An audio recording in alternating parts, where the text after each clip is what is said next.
Obviously, allow some time for the notifications to go out.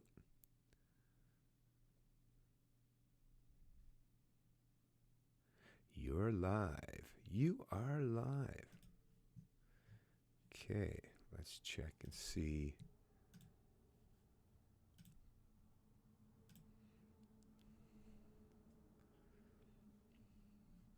There we go. There we go. Okay, start sharing this to the pages.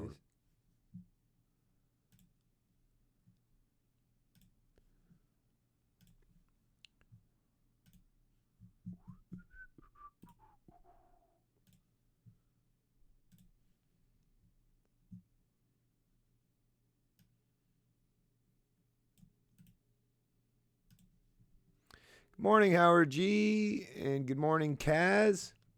Yeah, another day, another stream. Still lots of information coming out. Still lots to cover. What's going on, C-Mac? Good morning to you. Everyone have their few cups of coffee this morning, or tea, or a toddy for some. The Wizard Online, what's going on? Just sending this out to the social media pages here, in the hopes, of course, that I get more people in the stream. Because like I say, I know the notifications seem to be an issue. I did get something, though, this morning, a message on YouTube saying that they're going to monetize channels. Actually, I got to make sure this is monetized. They're going to monetize, like, if you're covering COVID-19. Apparently, they've been trying to, keep people away from discussing this. But now they're going to allow it. But, yeah, you got to really stick to the confines of how you're allowed to cover it. Can't point out it. A lot of it's fine, but one of the things was you can't point towards governments and accuse them of being responsible for any of this. So, okay. Okay. So, we'll obviously try to stick within those parameters, right? Anyways, send this out to Twitter. Okay, it's sent off to Twitter. Minds. And yeah, actually, I got to check and see. I never do. I never check and see. I got to go do that now. Make sure that monetization is actually turned on. A lot of times I forget to turn it on. And it ends up I have to go do it after the fact. Good morning, Corey W. Right? That's right. Corey W. And C-Mac. It's an Irish coffee morning. Right on, right on. Spent my life in the trucking biz as a mechanic. Right on, Howard G. I know all about the trucking biz. I was the wheel handler, right? The wheel. They have that rule. They have that rule in North Korea too. Okay, like I say, I just got to make sure this thing's going to be monetized here. So let me get that done up real quick. I don't get much, obviously, but if they monetize it and it stays that way, at least I get a few bucks, right? A few bucks is better than nothing. It's a thing. I should mention this at some point in time, because tell you the truth, I would love to get to the point where I could just, for the little bit that I get, I've considered potentially demonetizing, and then just rely on donations alone, but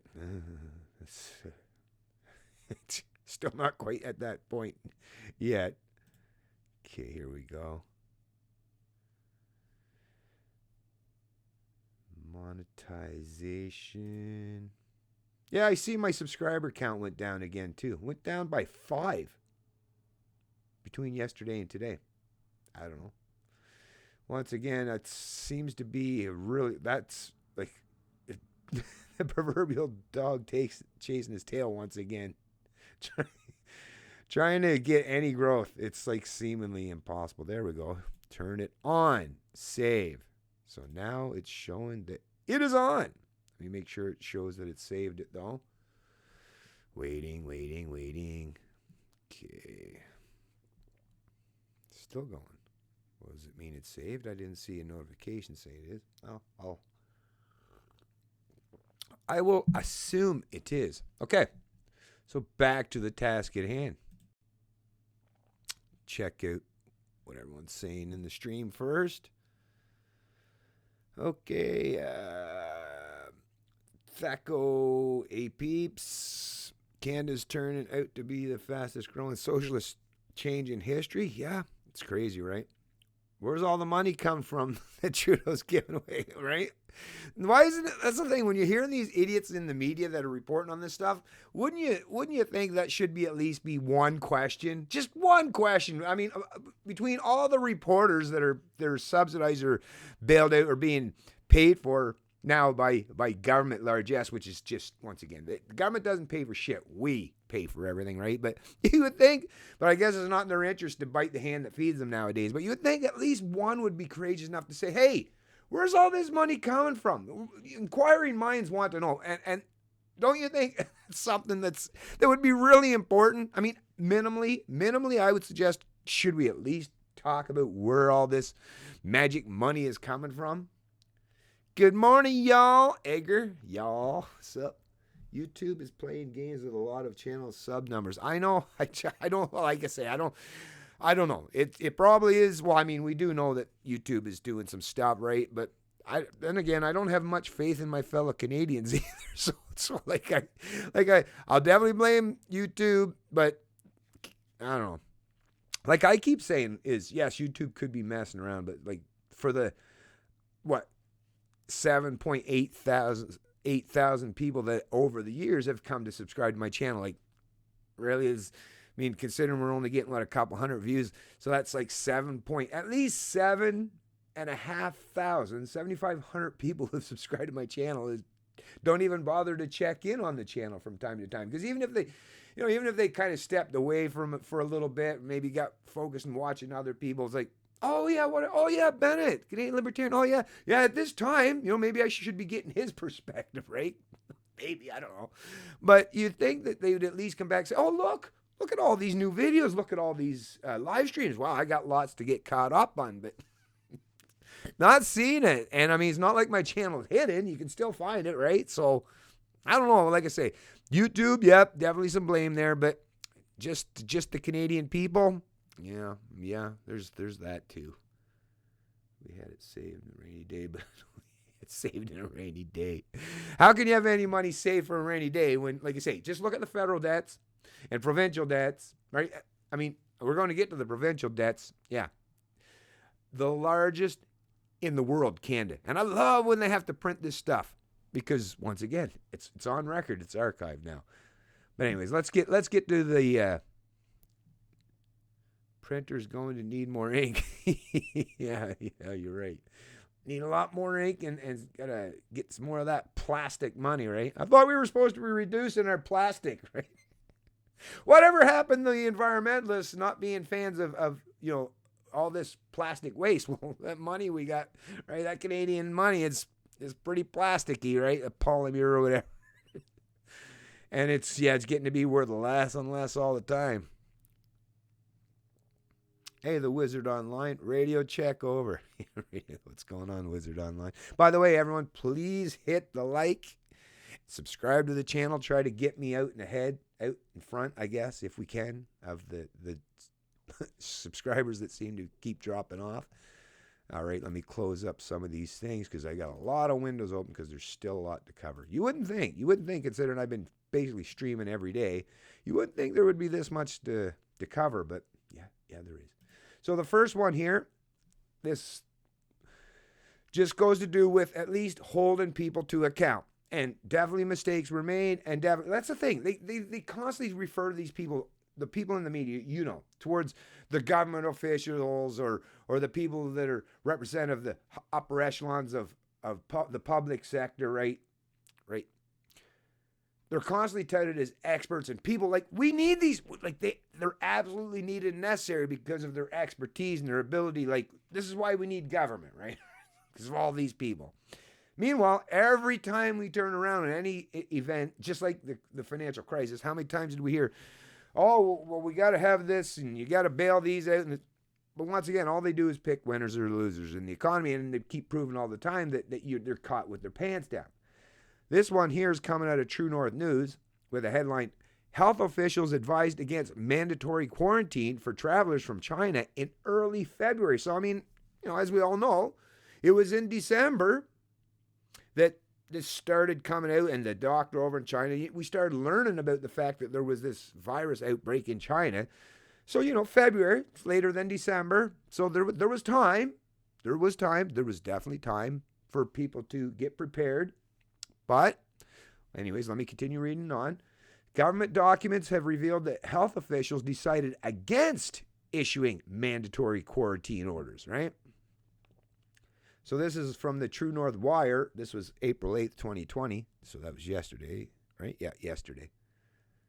Government documents have revealed that health officials decided against issuing mandatory quarantine orders for tens of thousands of travelers returned from China's Hubei province in early February. So that's the province where Wuhan is, where the outbreak began, right?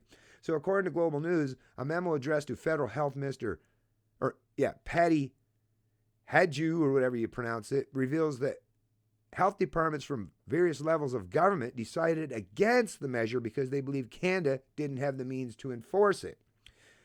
If this approach were to be extended to China, it would be unsustainable given the volume of travelers, the memo explained. A voluntary self-isolation places less pressure on public health resources. The memo also estimates that approximately 20,000 travelers were coming from China into Canada each week. So think about what they're saying. Oh, we don't need it. It's too overwhelming. It's like, there's 20,000 of them coming in per week. 20,000 per week. Wow, right? But anyways, it was just too much to do, so just don't worry about it. Meanwhile, these are people that were coming directly from the place where this outbreak originated. Keep that in mind, right? So it was just too much to do. These 20,000 travelers, which there's 37 million Canadians that are now in full-on lockdown, and I mean, how many Canadians, maybe millions, are basically, or definitely more than just 10, 20,000 that are in quarantine or mandatory lockdowns, as I say. So, rather than, maybe we wouldn't have required such massive lockdowns now if they were doing it right in the first place. I mean, Trump actually was one of the very first countries, or one of the very first leaders of any of the Western countries that decided to close down the border. Now, even I will even admit that even Trump was maybe a little bit late to the game, but it's basically saying here that they were too overwhelmed. Health officials acknowledged and said that, we just don't have the materials, we just don't have the resource to do it. So, hey, why even bother? Right? So once again, seems like a lot of failure from these so-called experts or the political overlords that are supposed to be there to protect us, right? I laugh even while I say that. Canadians may question a voluntary approach since there is no ability to enforce or ensure compliance, said the memo. However, there's anecdotal evidence that individuals who have returned from Hubei are already self-isolating. We could expect that most individuals would be compliant given concern and anxiety associated with the coronavirus. So, don't worry, they'll do it. They'll respect our wishes. We'll just ask them to, and they'll comply, or at least most of them will anyways. So all kinds of faith and trust in these people that are traveling from China come back to Canada. But for I guess the Canadians that are already here and not traveling, no, they don't trust you at all. They got to put you into mandatory lockdown, right? Mandatory quarantine. But for those people at the time, didn't want to rock the boat, didn't want to make anyone seem like we were being xenophobes, I guess, right? I mean, that alone, just so much failed just in that alone, right? And so much double standard, big old double standard. On March 25th, a month after the memo, the federal government decided to impose mandatory quarantine for all travelers entering Canada. So a month later, flip-flop, right? Completely upside down, backwards. Now they are a month later.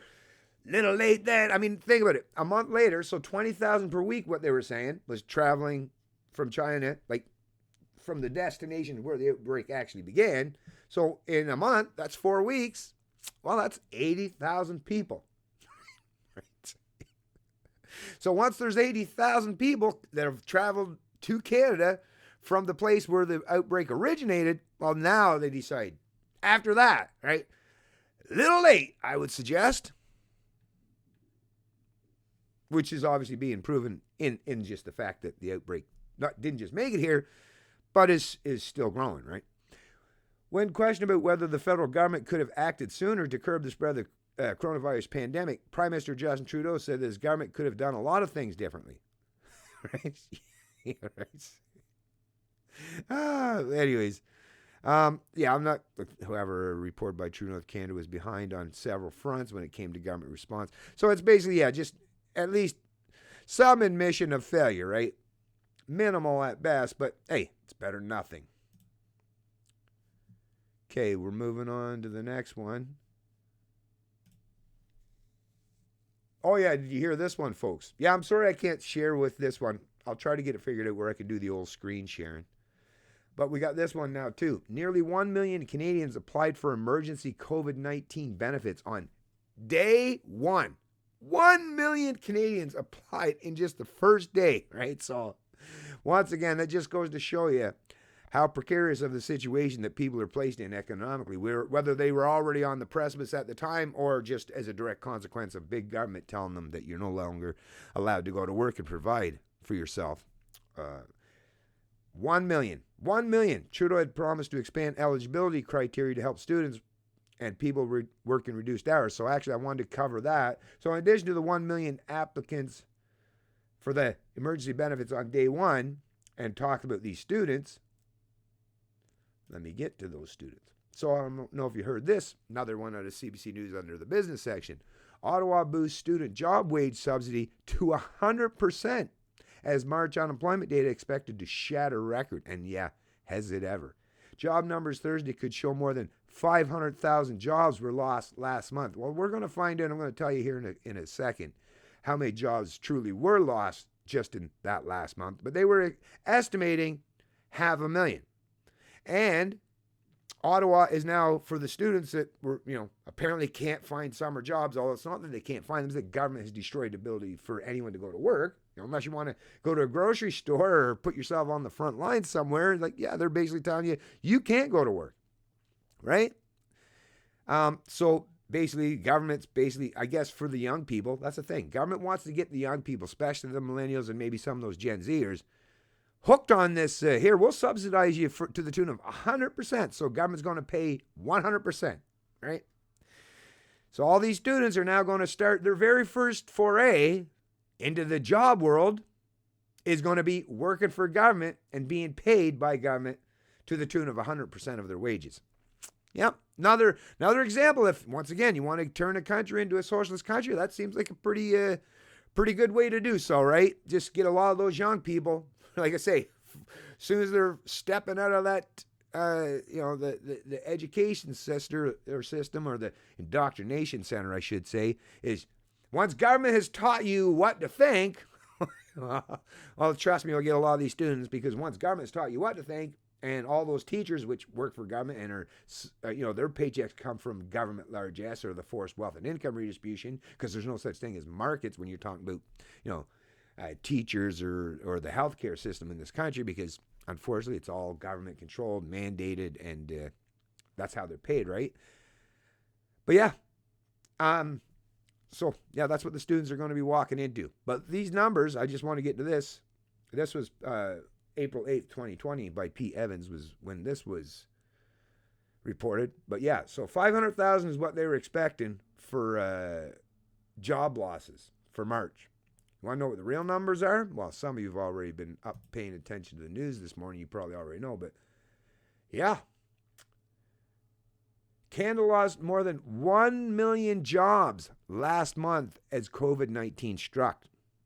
Economists had been expecting about 500,000 jobs to be lost. So it's like, just forget about the fact, 1 million. And that's just in 1 month alone. And was it the entire month? Well, I guess so because it happened around. But it's the thing. In March, when did they issue the mandatory closing down? You'd have to see what the actual date was. So, but either way, even for the month. So 1 million, and that's just in basically the first month of the lockdown. 1 million Canadians, right? In a population of 37 million, and like I say, you can't count all 37 million that people would be active in the workforce because you got a lot of kids that are 16 and under that wouldn't be out there active in the workforce, or all the people in Canada that are retired, a lot of public sector workers, right, that have been retired since basically age 55, or even some of those in the private sector who have been retired. So out of the 37 million Canadians, those who are actually eligible to be in the workforce or are actively participating in the workforce, well, we already know that in Canada, the typical participation rate is what, 65, 66%? So 2/3 of that, so let's say 37 million. Let's do 36 to make it easy, because it'd be 12 times 3 would, so 66% would be 24 million. So 24 million, let's say, and 1 million already of that 24 million lost their job. That's a big number. That's a huge number, no matter how you look at it. And then, of course, once again, these economists were expecting about 500,000. Well, hey, I'm only off by a tune of double. I suppose you could just flip the coin and been just as correct as these. That's the thing. All these experts and predicting this and predicting that, they can't even predict the frickin' weather, right? So come on, like they can't predict anything, to be honest with you. But yeah, so there's that. Let me close up some of these things. So the million that's applied already, the 100% wage subsidy for students. What a way to start out. What a way to start out. Actually, I'm going to leave that one for the million jobs last month. That's huge. That's huge. I might have to do a separate video on that, just on that alone. Oh, and then there was this one. Let me tie this up before I get back in the chat. This kind of ties all into it. Is COVID-19 expected to bring unemployment of 5%, right? So before all this happened, right, it was the unemployment rate in Canada, Canada-wide. Now, there's variances depending on provinces, but, averaged out roughly around 5%. To, you want to know what they're saying that it could bring it up to now? Right?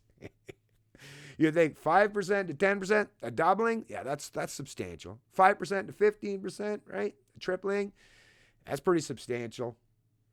But no, folks. They're saying expected to bring unemployment of 5% to 85% in some areas. Now, that's not everywhere, but in some areas, 85% unemployment rate. What does that mean for Canada? Some provinces are more vulnerable to the economic shock of the pandemic than others. This was, like I say, sounds like another one of those recipes for bringing in socialism, doesn't it, folks? Doesn't it? Doesn't it? Or doesn't it not? Okay, let's see what everyone's saying in the chat. Oh, I see I got a donation there. Holy crap, why is my quality so crap?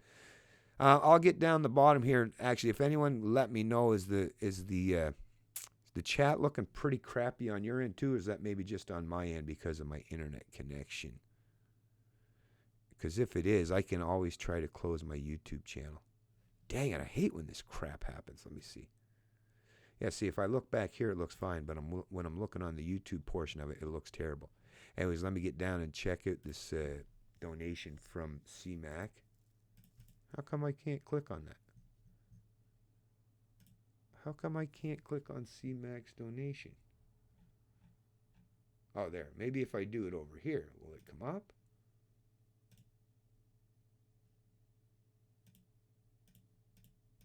What the hell?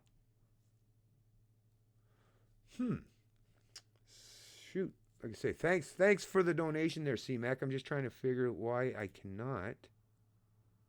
That's odd. Why can't I click on it and let people see it?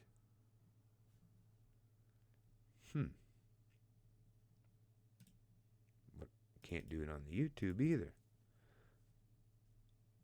Anyways, thank you very much again, CMAC, for the $5 donation.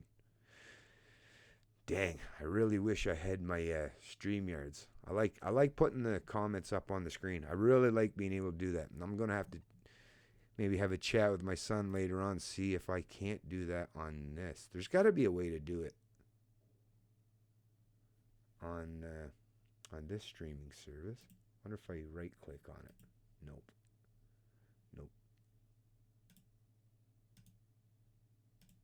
It's nothing is working there. Okay, minimize, back to the chat.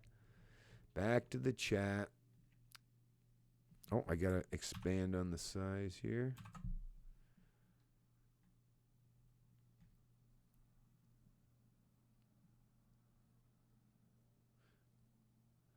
That question would mean that journalists would lose their much-deserved ass-kicking cash. He spoke in the beginning like we had it saved for rain. Oh, okay. Okay, now I see where I'm at. I keep saying we need to bring back trade barter. Well, yeah, for sure. Well, trade and barter is definitely a way to avoid, a middleman taking a portion of that, right? Your volume is a wee low. Oh, really?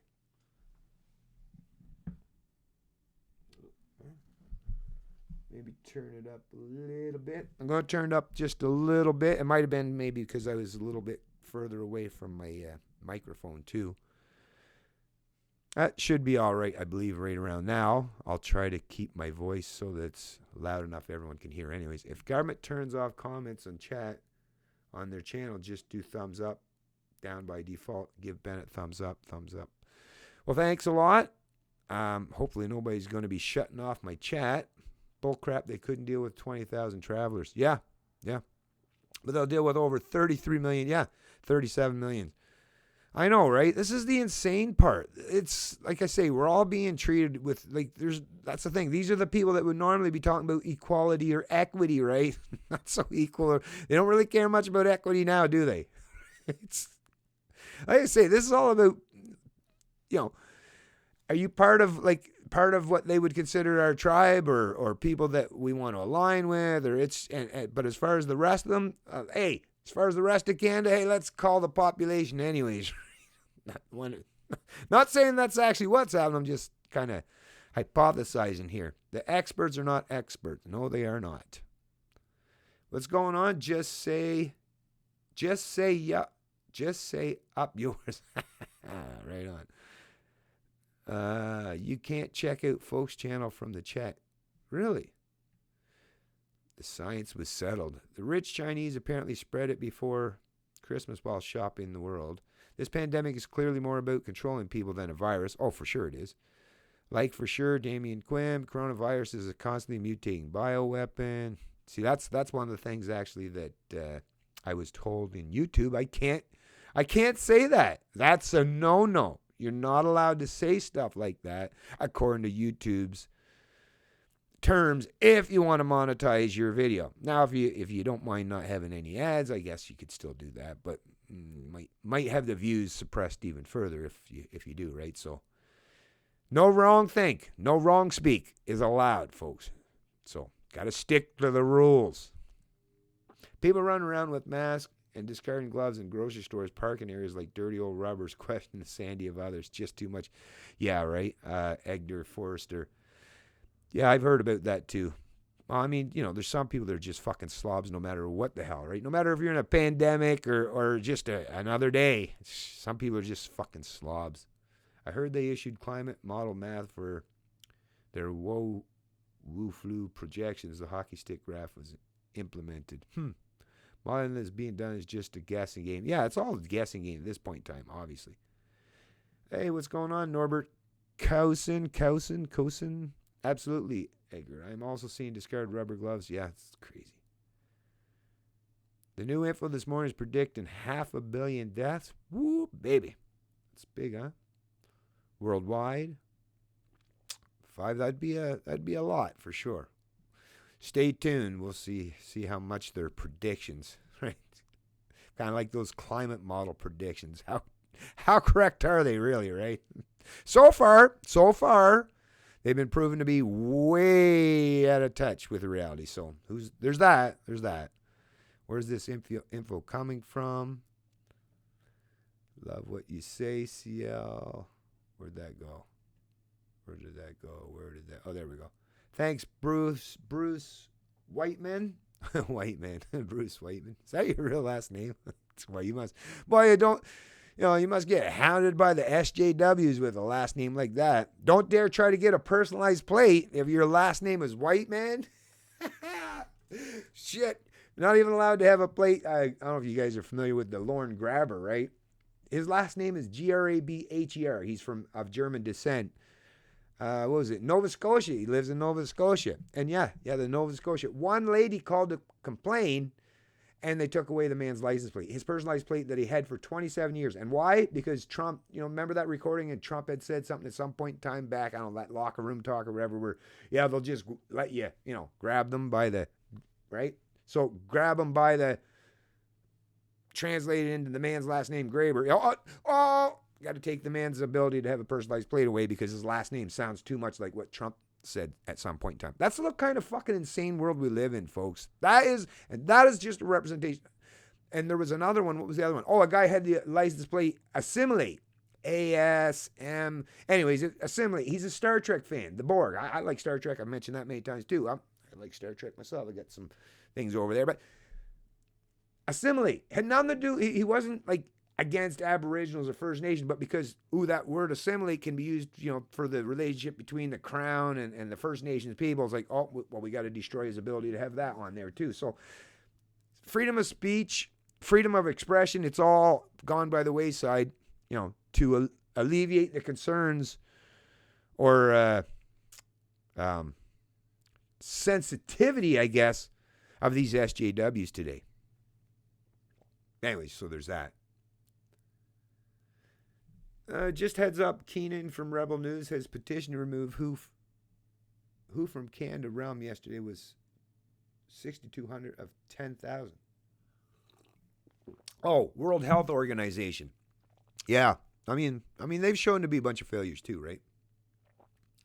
That site hasn't wavered one iota. The only way to stop is by a lockdown between 6 to 8 months. Lockdown? Where's that at? 6 to 8 month lockdown? I don't ever advocate for a 6 to 8 month lockdown. The places where people are vulnerable or the people that are fearful of it, they should be voluntarily isolating. If you go out, just like me, like no one needs to tell me, don't walk off the top of a 10-story building, right? Because I recognize that there's ground down there below and I'm going to hit it mighty quick. Actually, I think I got my volume up a little high there. I seen it go into the red there. Anyways, but no need to tell me or force me to never have to be around a building because you're scared I might go up on the roof and walk off, right? We got to get to the point at some point in time where people are being treated like adults, right? You can't just suggest that you're going to lock down entire nations or entire segments of the economy for, whether it's a month, 2 months, 3 months, 6 months, 8 months. I mean, I'm just glad that you're not in charge there. Just say up yours. Because, that's kind of like, Trudeau's, hey, you and Trudeau got lots in common there, if that's what you're saying. Because actually, Trudeau might be one-upping you there. I think he might want to go more than 6 to 8 months. I say in 2 weeks, no matter what happens, we must throw out the middle finger and get back to work. Well, people are definitely going to, there's going to be pent-up anger, frustrations. People are going to get, this is going to unfold in a manner that, the central planners aren't going to have the kind of control that they want because people are going to get frustrated at some point in time, for sure. World Health Organization is absolutely corrupt to the core. How can it not be with a commie mass murder? The public accepts the chains the government provides. That's very true, Jeremy Holder. Yep. Most of the public seem to be willing to accept this, right? Actually, speaking of that, let me get back to something else. Since you brought that up, and I can close this article up while I read it, yeah, right? So we do really represent a very, very tiny minority of people in this country. And especially if you want to believe polls, which I don't, but hey, a lot of Canadians do. This one is out of MSN, Microsoft Network. It's global news. And it's reported 1 day ago, so it must have been yesterday, by Simon Little.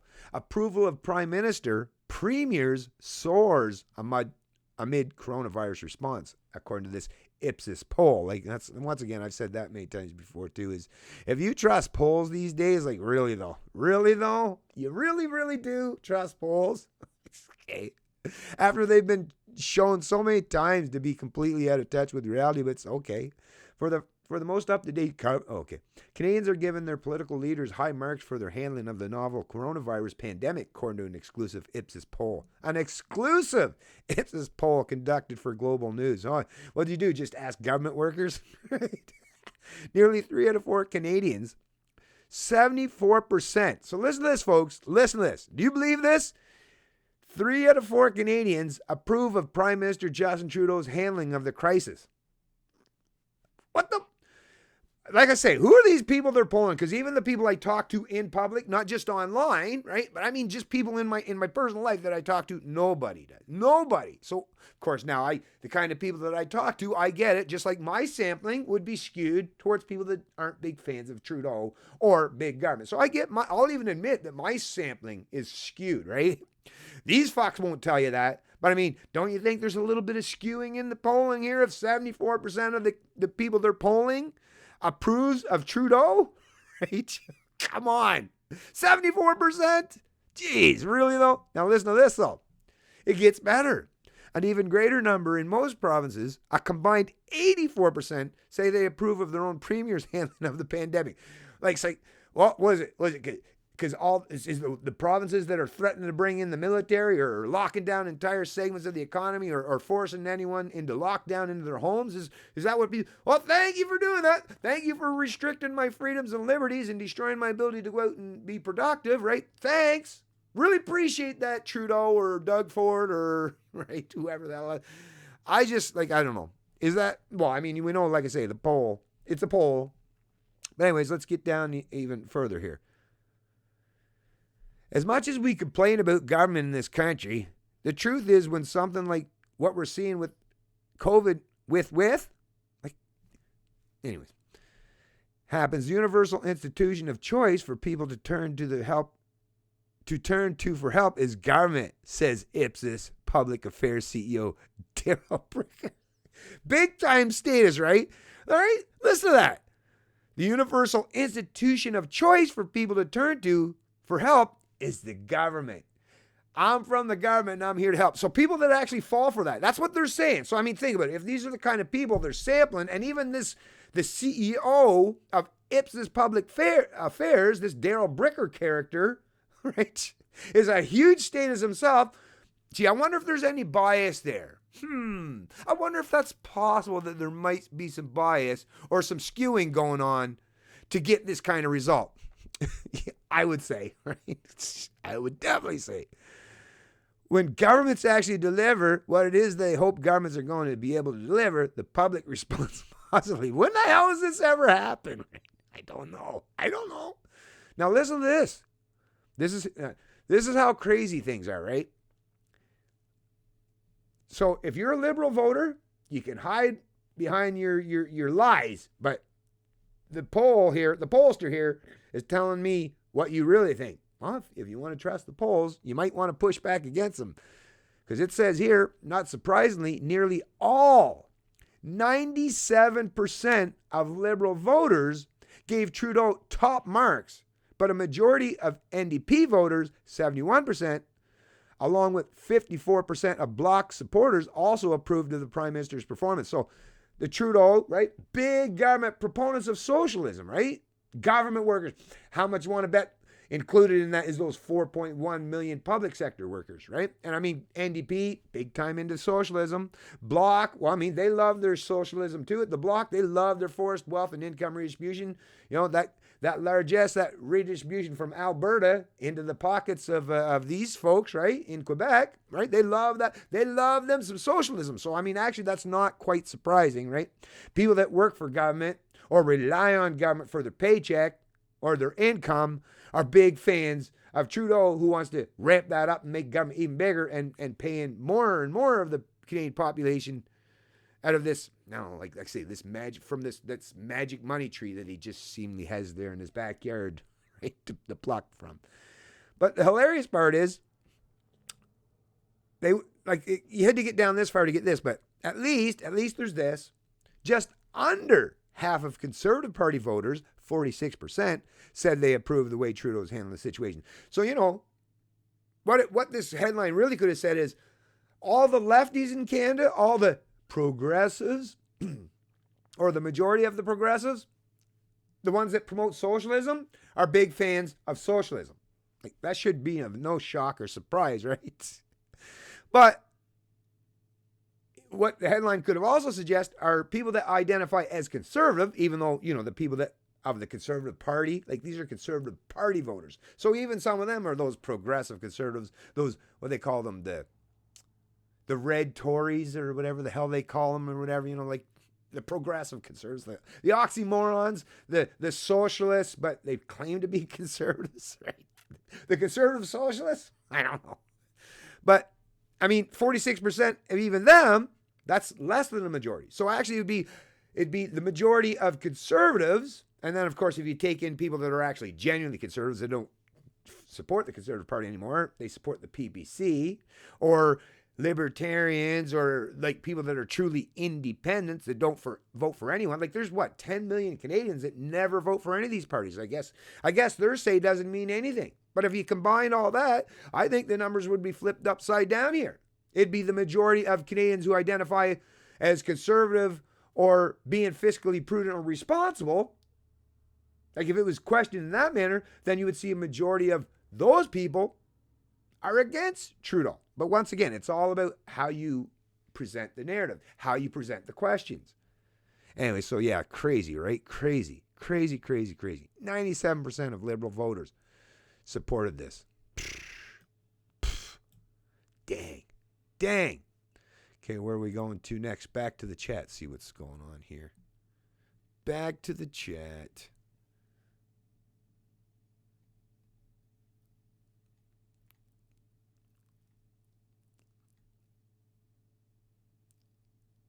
I see it, Bennett. What do you see, Edgar? Oh, you see the money? Was it that you seen the or was that way back another question I asked? Edgar Forrester, 80% surely wouldn't result in looting. Yeah, that's crazy, right, Luke? 85%, like, that's just insane. Yes, just say it. Should definitely be disbanded. He's having Einstein moment. Be very quiet. I use my kids for techno advice too. Yeah. Oh yeah, for sure. Well, the young people, like, they've been raised to. My son's actually really good at a lot of that stuff. All self-taught, mind you. But yeah, it's good to have someone around, right, to help in those times. Is my hearing getting worse, or is the volume a wee? Oh, okay. Well, like I say, hopefully it's good now. Anyway, to post a photo in chat. Oh, Amber, any way to post a photo in chat to YouTube? Yeah, that's a good question. It doesn't seem like there is, unfortunately, Amber. I've never seen one, so I don't believe there is. It's possible, because I've never seen anyone be able to post a photo in the chat. So I would say no. That would be what I would think. I could, but thanks for joining the stream, and hit that like button and subscribe if you haven't already, Amber. I'd appreciate that. I could be just going deaf. It's all good. Why didn't they start pandemic protocol sooner, right? Makes sense, because they knew definitely before they started doing it. They knew it. They made the choice not to. They had an option. They knew where this virus originated. They knew that there were tens of thousands of travelers coming from that area to this country. I mean, it's pretty simple, right? Pretty simple. But they didn't like the optics of it. So Canada's going through the kind of current hell it is right now, at least partially as a consequence of identity politics or this constant SJW bullshit, right? Where you can't do anything now that might be considered politically incorrect. Well, this political correctness, well, yeah, as we're seeing time and time again, how many examples are we seeing how this political correctness is shown to be quite devastating and detrimental to a lot of areas of Canada, not just the economy, but social policy as well. YouTube can suck it. That's what just say up your. Well, like I say, at least I have the platform. I wish. Oh, by the way, I should mention this. Gab is going to come out, and once they get theirs done, I don't know if it's going to be free. Probably not. Probably going to cost, but as long as the cost isn't too much, Gab's coming out with their own streaming service. I think it's going to be called On. And it shows a little camera in it. ON, Gab. And over the next few days, I've been getting notifications because I'm subscribed to Gab. Gab's an excellent alternative to Twitter, just like mine's a good alternative for Facebook, and BitChute's a great alternative for YouTube. But yeah, if I can get a streaming service that actually has, like, that is kind of like YouTube-ish, Because that's the thing with BitChute. I can't stream to BitChute. I wish I could stream to BitChute. That way I have backup, I have redundancy. Now, with Gab, I think what I might be able to do, or even with this one, I'm trying to figure out how to get Periscope. I haven't signed up with this Periscope, but apparently if I get signed up with Periscope, I can simultaneously live stream to YouTube and to Periscope. And hopefully I can get it figured out where I can simultaneously stream to multiple platforms so that I have redundancy built in case YouTube does continue to get worse for those of us that are trying to push back against the establishment narrative. Yeah, we're being treated like a bunch of kindergarten babies. That is exactly right, Norbert. That is exactly right.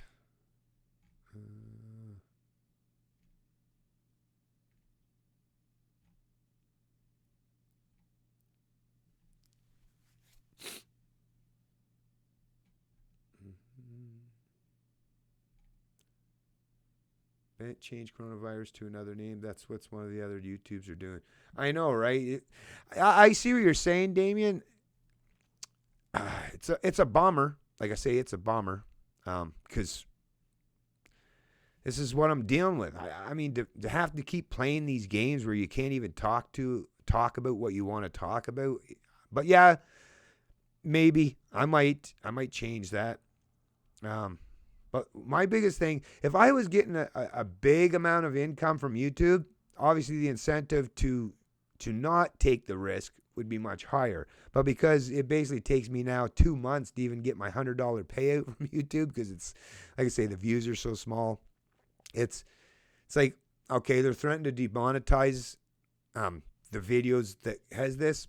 All right, how much am I going to really lose? Well, I mean, that $5 donation already is probably... I'm probably going to make up if this video is demonetized.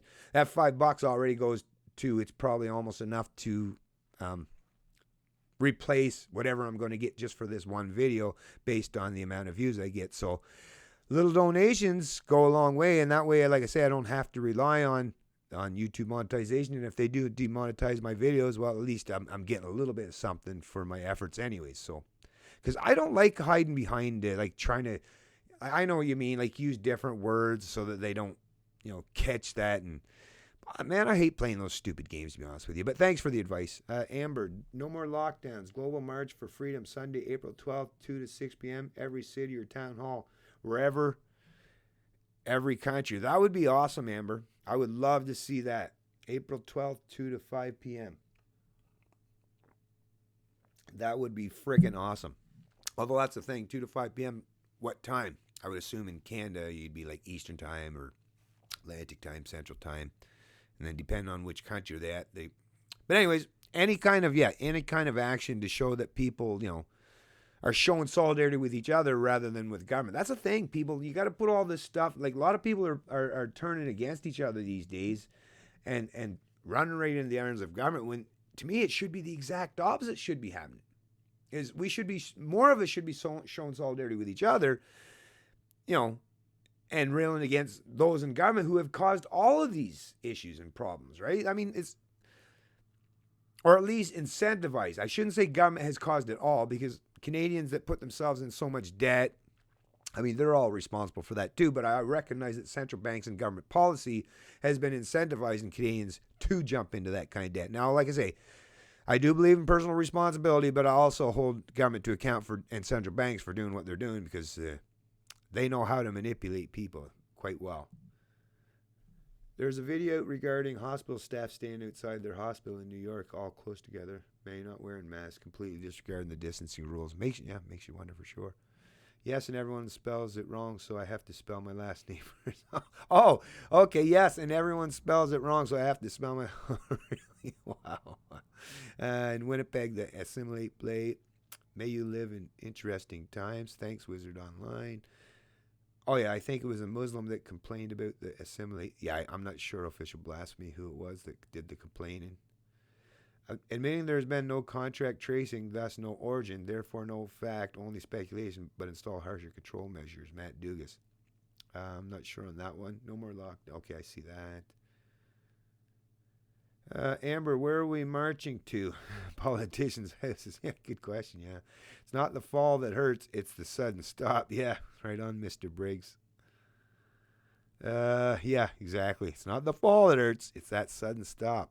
Oh, the Epoch Times has a YouTube video on the origin. Actually, speaking of the Epoch Times, most of the times when my videos are monetized and there's ads, it's Epoch Times, right? And I understand, of course, for my channel, it's conducive, I guess, challenging narratives and stuff. So, but yeah, most of the ads on my channel are definitely not the same you would see in a lot of other channels. But I'm glad there are some that are willing to advertise on channels such as mine, and Epoch Times is one of them. So thank you very much, Epoch Times. I appreciate it. Really appreciate it. The elitists suck big time. They have their bunkers ready. Some of them no doubt do. Oh, actually, you see, some of them are already really enjoying this self-quarantine out on their mega yachts, right?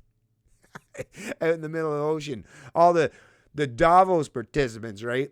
Oh yeah, we're out in quarantine. We're in self-quarantine. We're in self-isolation out in the ocean in our nice mega yachts that have been bought and paid for by the sheeple or the serfs, right? Yeah, it's rough. Fear, a good way to control the masses, always. Knowledge is power and dispels fear. Knowledge is huge power, which is why they try to suppress my ability to get that knowledge out to people, right? It's called traumatic deceleration. No one I know likes Trudeau. Me neither.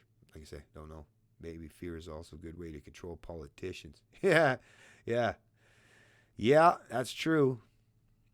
Global was busted in the poll. There's screenshots of 64% disapproval. Really, I'm not familiar with that, Luke, but thanks for the heads up.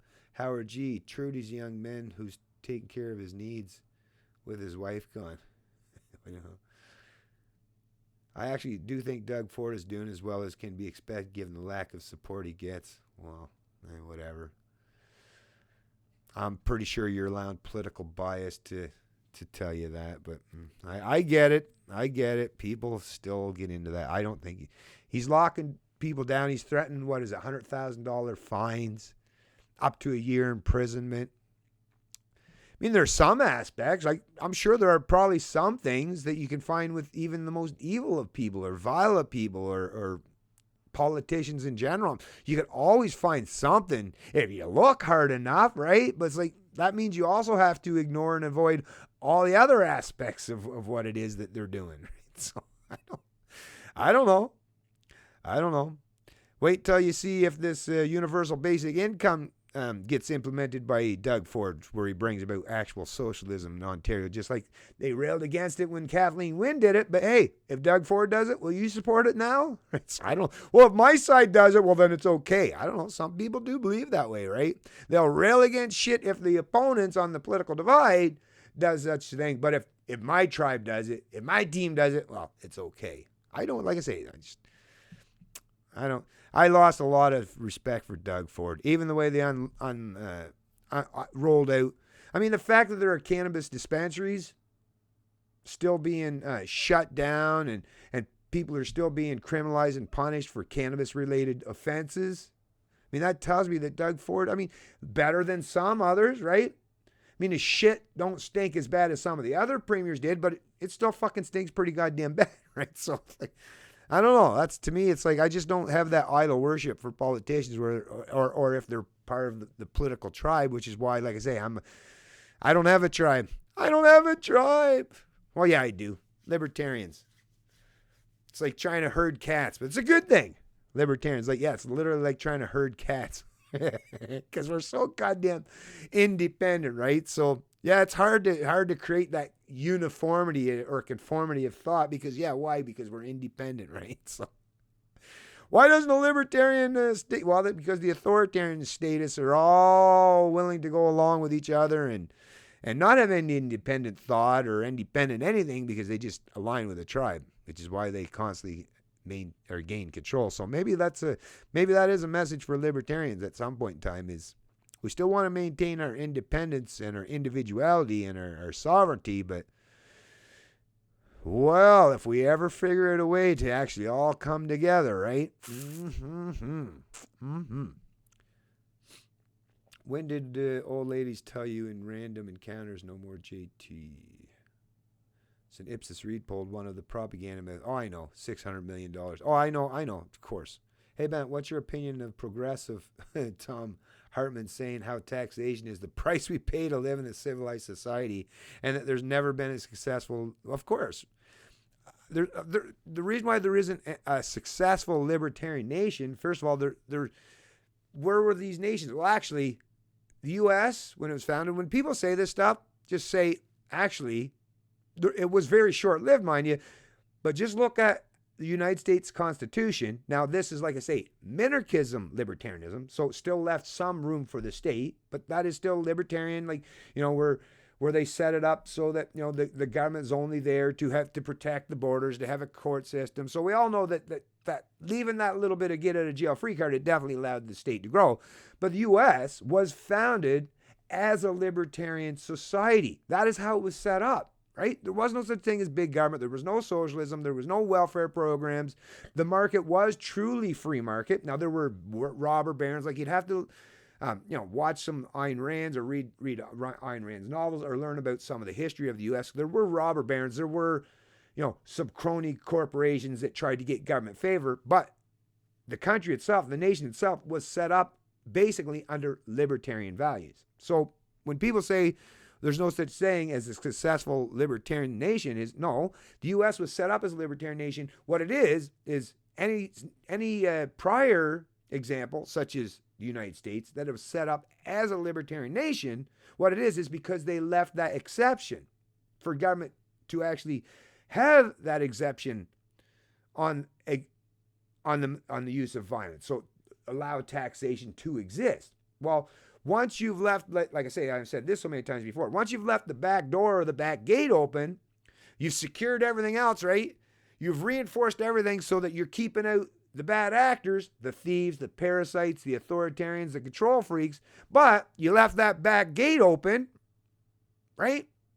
The state, the legislature, right? The judges, the court system, once you've left it where ideologues have a way to get in there, well, all it took was 200 years. Basically, in and around 200 years, for the U.S. to go from the most freest nation on the planet, and it became massively, all that prosperity, the genuine prosperity, not the debt, but the genuine prosperity that built the U.S. into the most dominant nation on the planet in such a short order, was all that freedom.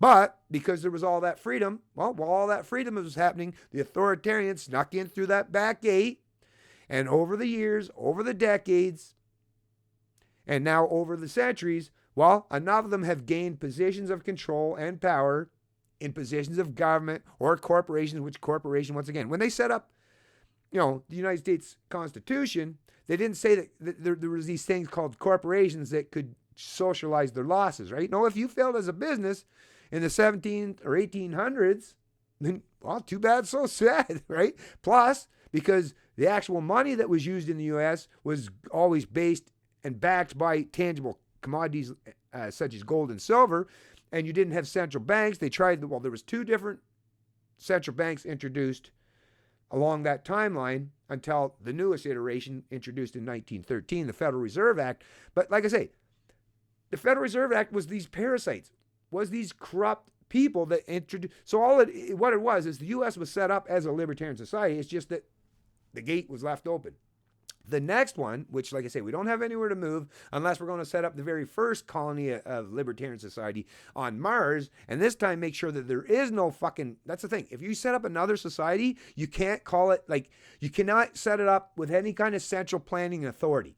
Because the minute you've set up a central planning authority that has a monopoly of force or violence or the ability to steal and claim it something else, taxation, the minute you've done that, well, you can set it up free, as a free nation, but eventually, well, you're going to lose those freedoms once again, as we've seen time and time again. Even Canada, which wasn't a libertarian society, but it still would have been considered closely along the lines of libertarianism, right? Classical liberalism, respecting the individual. And like I say, in Canada, we didn't have an income tax till 1917, thanks to the Temporary War Measures Act, which this program that they're trying to do today, oh yeah, it's going to be temporary, right? The Temporary War Measures Act wasn't so temporary, was it? But Canada was set up closer to, not as much as the U.S., but closer to a libertarian or classical liberal society. But once again, they left the back gate open. In Canada, not only did they leave the back gate open, they left the notwithstanding clause. So it's like, well, even if you close the gate, well, there's a portal that they can magically just walk into anytime they want.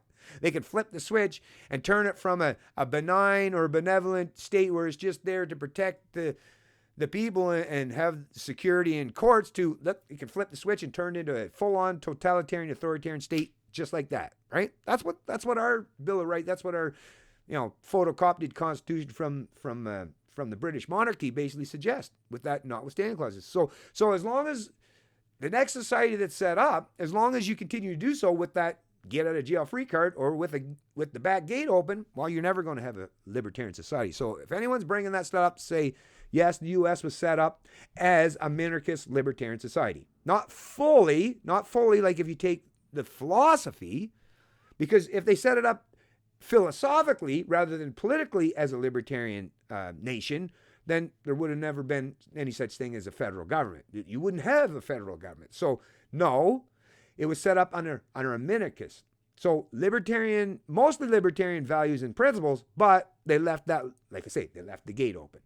So look what happened. Look how many of those people have been pouring into the gates over the last couple hundred years. So would people use that excuse, Alex C., is, yeah, or Tom Hartman? Matter of fact, if you know Tom Hartman, ask him if he wants to have a talk with me. Go ahead. I would love, I always look for someone that wants to tell me that taxation is legit or it's the price we pay, because I could debunk all that crap quite quickly, or even just use, questions. Like, I could just ask people questions and they can kind of prove the contradictions in their own stances by me just asking them a few questions, right? So yeah, if you know Tom Hartman saying how the price we pay, then I'd be more than willing to have an informal debate or discussion with them.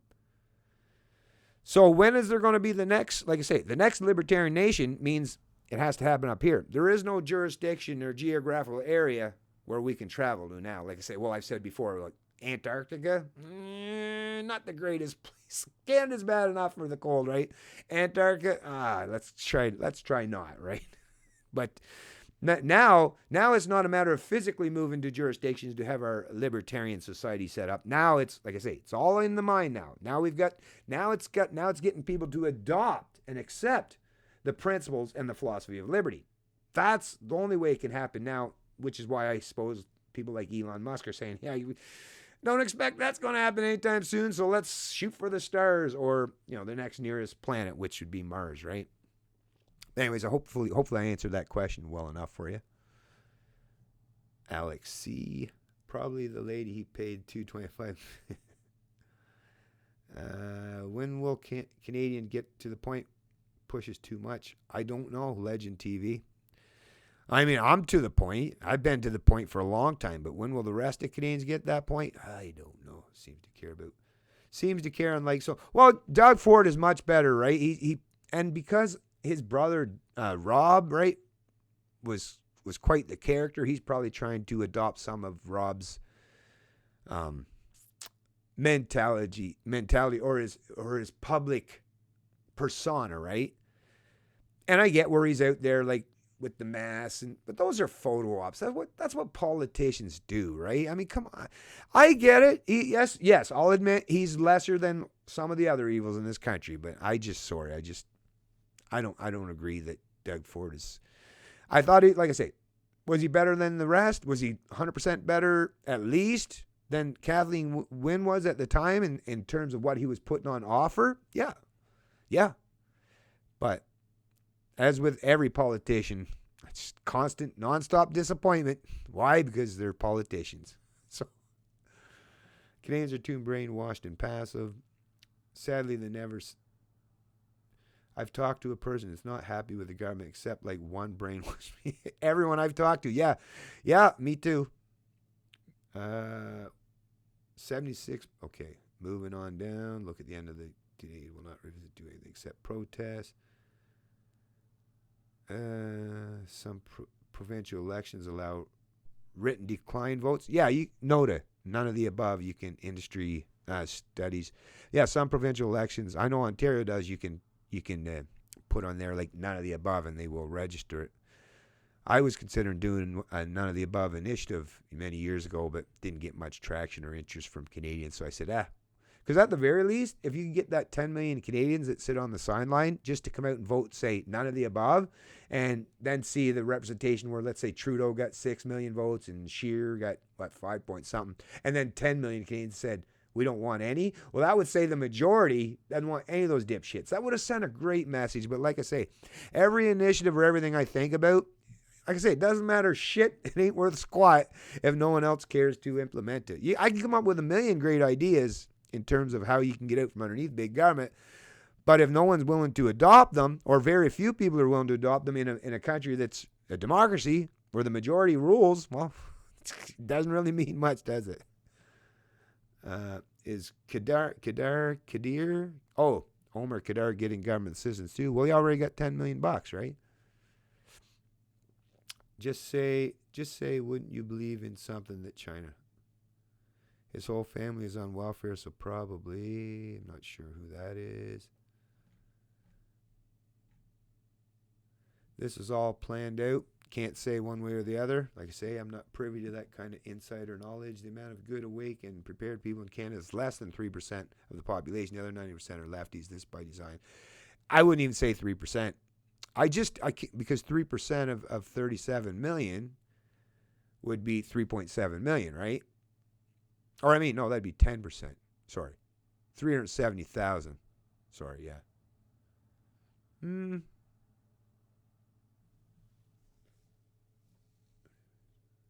Oh, wait, no. 37 million. 3.7 million is 10%.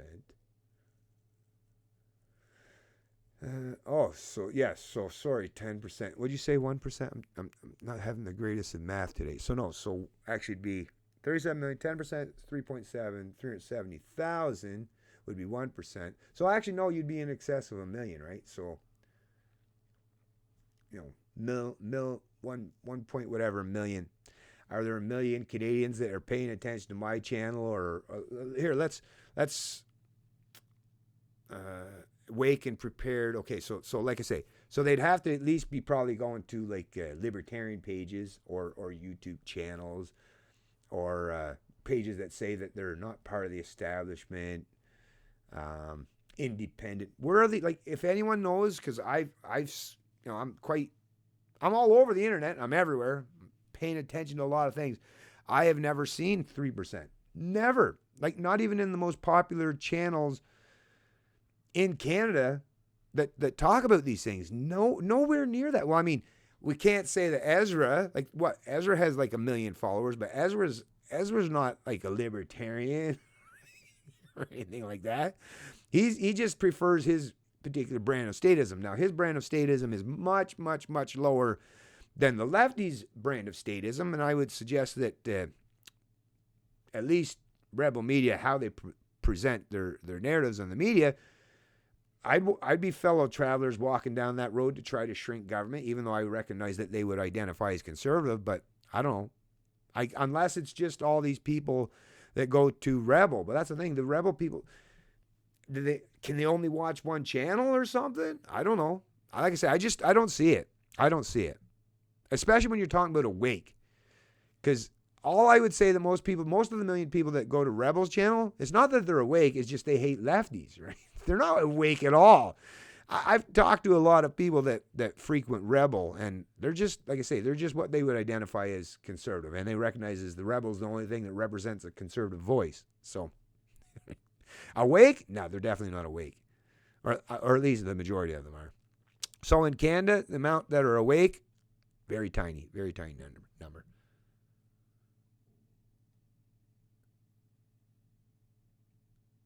Just stay, that's what I meant. Okay, I'm going to try scroll down, then I'm going to get back into the articles.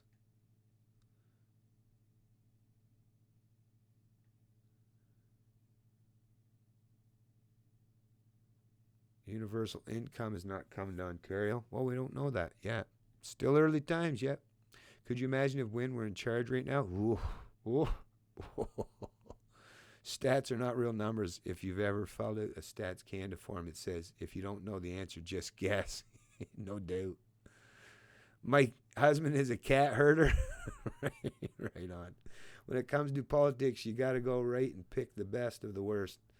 Yeah, you can go for it there, Bruce Whiteman. But it's like I say, I'm way out in front and too far above that shit. That and do you want to mire yourself down into the political realm? You go right ahead.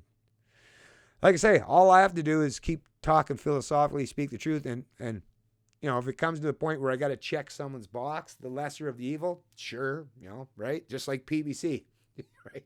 Actually, the BBC was a great experiment for me to show just how much of a fail is to try to use politics as a way to get out from underneath big government. And I proved 100% that I was correct in my assumption with a real world example, right?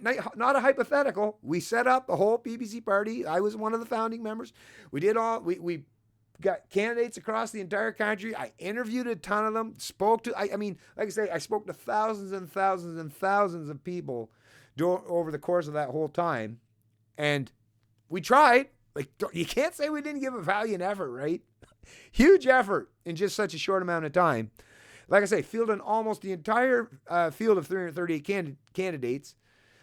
Even the media covered Maxime a couple now is with negative, right? But there's no such thing as, any publicity is better than no publicity. But either way, did it pan out? Nope, not at all. So even politics, when you're trying to challenge the status quo, until you've got the rest of your society or your population on speed, then politics, once again, I'll say this for the umpteenth time, is downstream of culture. You're not going to change the politics until you've changed the culture. And in the culture in Canada, as we see, the dominant culture in this country are those who like big government and socialism. So in a majority rule country, since the majority of the population supports big government in some way, in some capacity, those of us that would be genuine conservatives that want small government, or libertarians or independents or critical thinkers,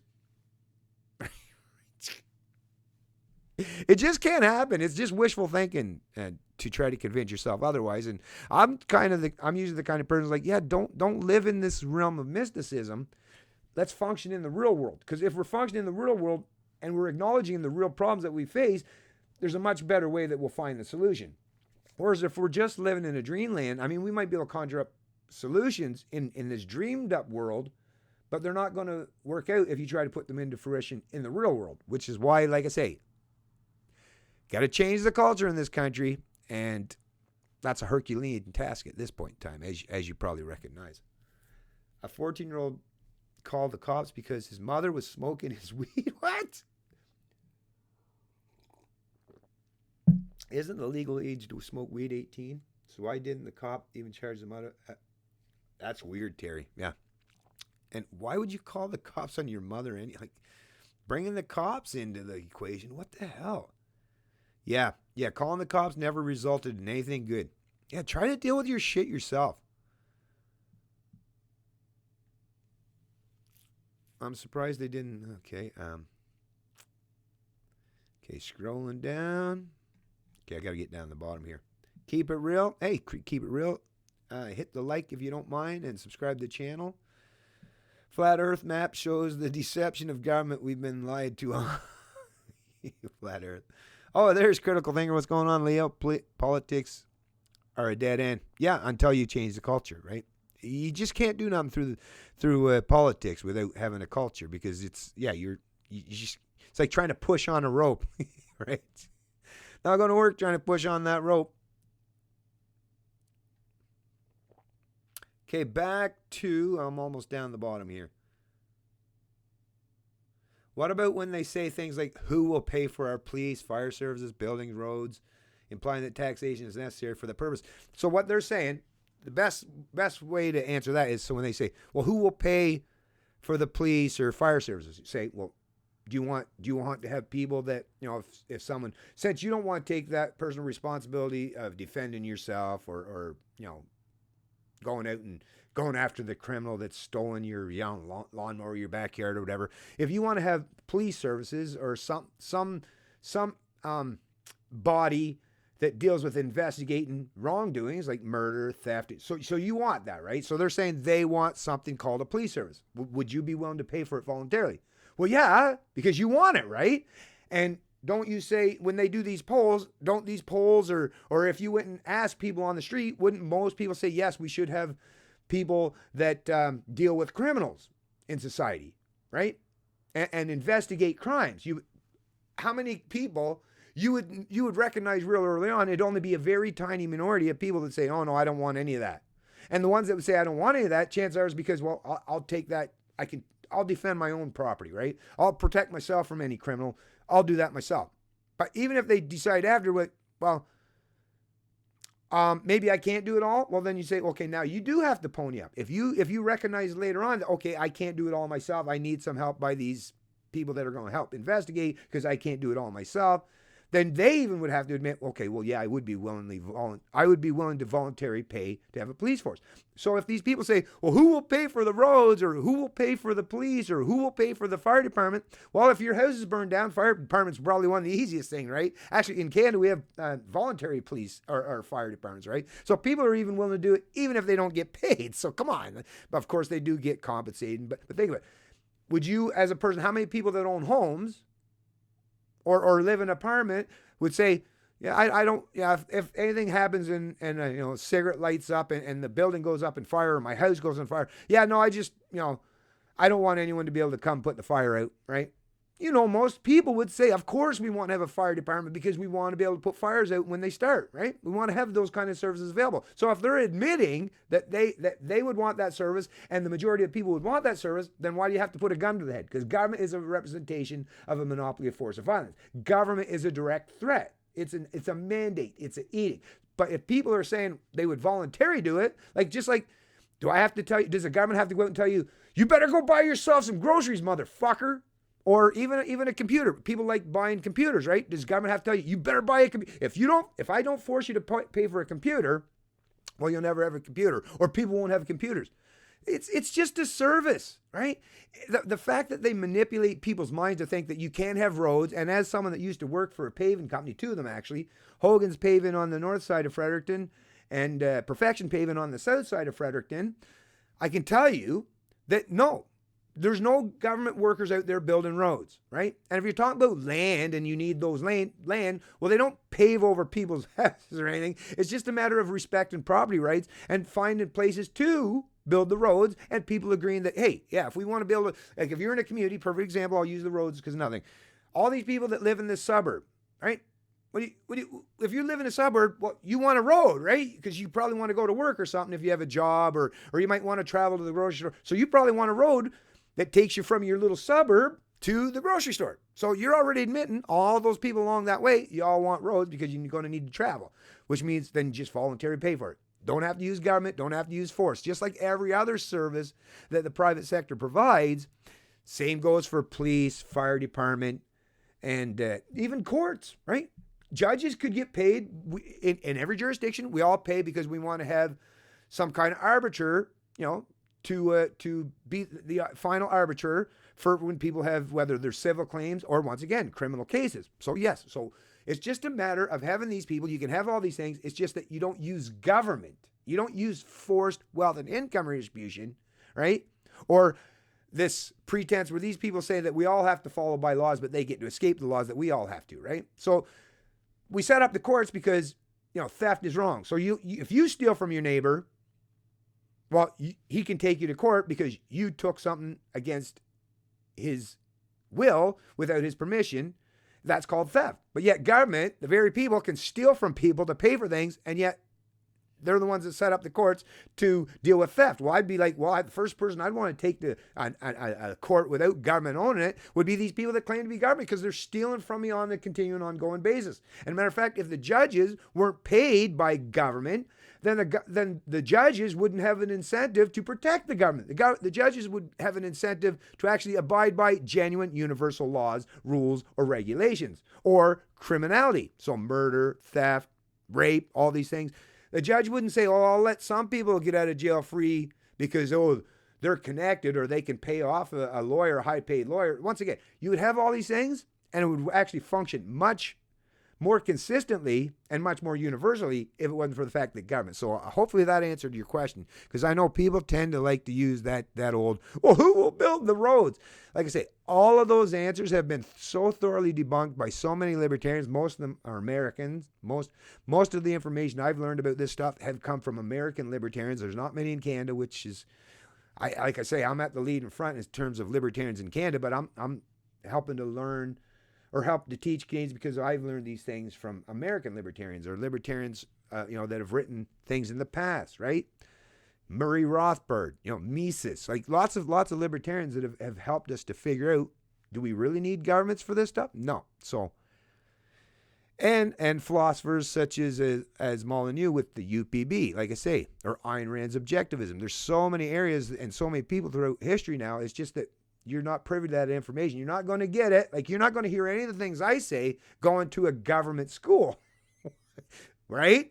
They're not going to tell you the secrets how you don't need government when it's a government that's paying everybody, right? So they're not going to tell you that kind of information in a public education system, which is why you got to take advantage of the information age and get some truth.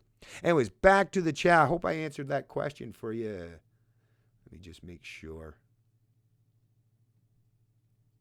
Who was that again?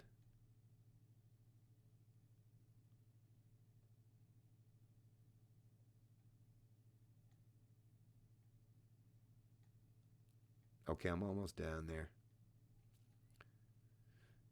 Yeah, so Alex C. So hopefully I answered that question for you, and hopefully you can stump some of those status. Like I say, you gotta be able to get it so that you can repeat that stuff, with some good coherent language, and they'll understand that you know what you're talking about. And yeah, you'll really make their head spin when you start talking about these things. At first they're going to be like, because it's cognitive dissonance. They've never heard this information, so it's new to them. But if they just sit down and think about it for a few minutes, trust me, you can walk someone through this in short order. It's best to do it obviously in person. And it's got to be a long form discussion. Don't try to have these kind of conversations, in a 5-minute smoke break or something, because it takes a little while to hammer these things out. And that's where it actually, people like to have those, like if you get into it and you make it like an engaging conversation and they're like, oh yeah, I never thought of it that way. It can be really engaging. I get in so much arguments with folks that don't understand how voting to not vote works. Yeah, they insist it means nothing and gets thrown out. Yeah. Overpaid there and how. Ben, the ship is taking on water and we only have so many lifeboats. Many are willed to bail the water. Saving yourself means getting on the lifeboat and reinventing life as you know it. Taking on water for sure. Well, I mean, to me, I just, like I say, you gotta take care of yourself and those you love and surround yourself with, and try to help as many other people as possible. But there's some people that just aren't going to want your help. They're going to reject that help, and at some point in time, they'll have to deal with that themselves. They'll have to go through their own day of reckoning. Everyone, like I say, that's one thing about us, we humans as a species, we all go through that final day of reckoning. None of us makes it out alive. Go back to sleep, Canada. Your government is in total control. Okay, keep it real. Hey, nice to see keep it real in the chat. Like I said, folks, I'm going to get back to a few more things here. Actually, speaking of the young folks, let me deal with this one real quick. So millennials are getting crushed by back-to-back economic crisis. And that, if you think about it, that's so true. Because if you're a millennial, you've gone through two now. Well, I mean, actually, but they would have been too young then. But when the millennials were just being brought in, basically, or very young, you already had the dot-com crash of 2000, 2001, or 2000, right? Yeah, it was 2000. The millennial, right?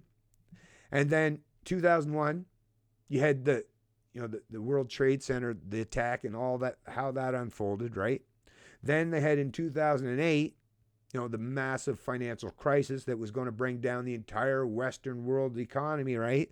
And now, just 12 years later,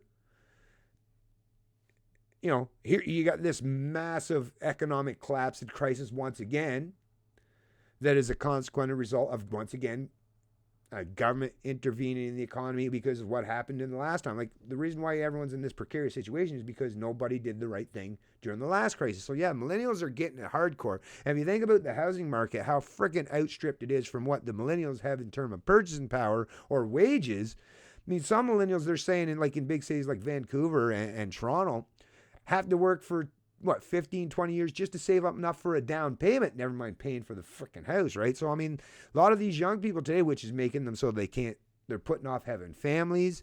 And like I say, some people say, oh, they got it made. There's some things that they're benefiting. They got lots of goodies at their disposal, but they got no freedoms. They got no economic liberty. So come on, just because you've got lots of goodie, like things that you can, video games and distractions, that's not quite the same of having actual control of your life, right? So yeah, I feel bad for the millennials, but what I will say for the millennials is this is going to have an effect on the housing market, and actually it already is from what I'm seeing. Let me get back to this.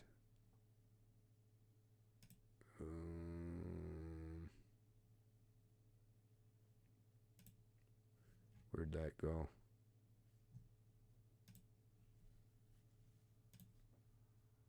Yeah. So for you millennials, there is some hope on the horizon. Well, that's the thing.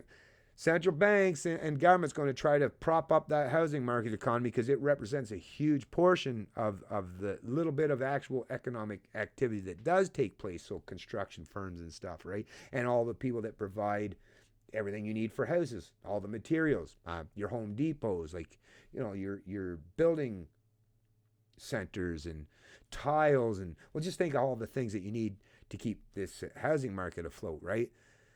So there will be, from the housing market, once again, there's going to be winners or losers for sure, but one of the winners will be, if the housing market does crash and prices drop precipitously, is the millennials will finally be able to get a chance to get their foot in the door in terms of owning a house, right? They might be able to get the opportunity finally start having some of those kids that they've been putting off for a long, long time.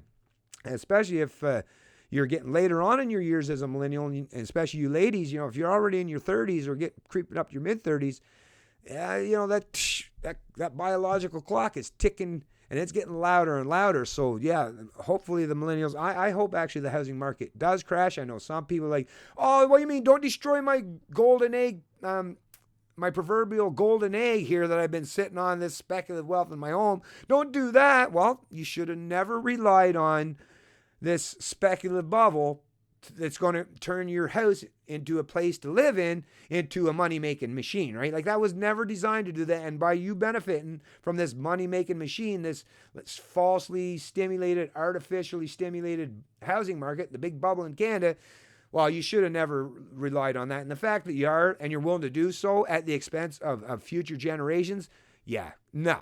You should be more prudent and not be willing to impose these kind of additional costs and outstripping your kids or your grandkids' ability to even get into a home or rent an apartment or live in a condo somewhere, right? So, pay that forward a little bit, folks. Especially if you're from the boomer cohort, you've been doing well for a long time, right? How about letting other generations start to make out a little bit better themselves, right?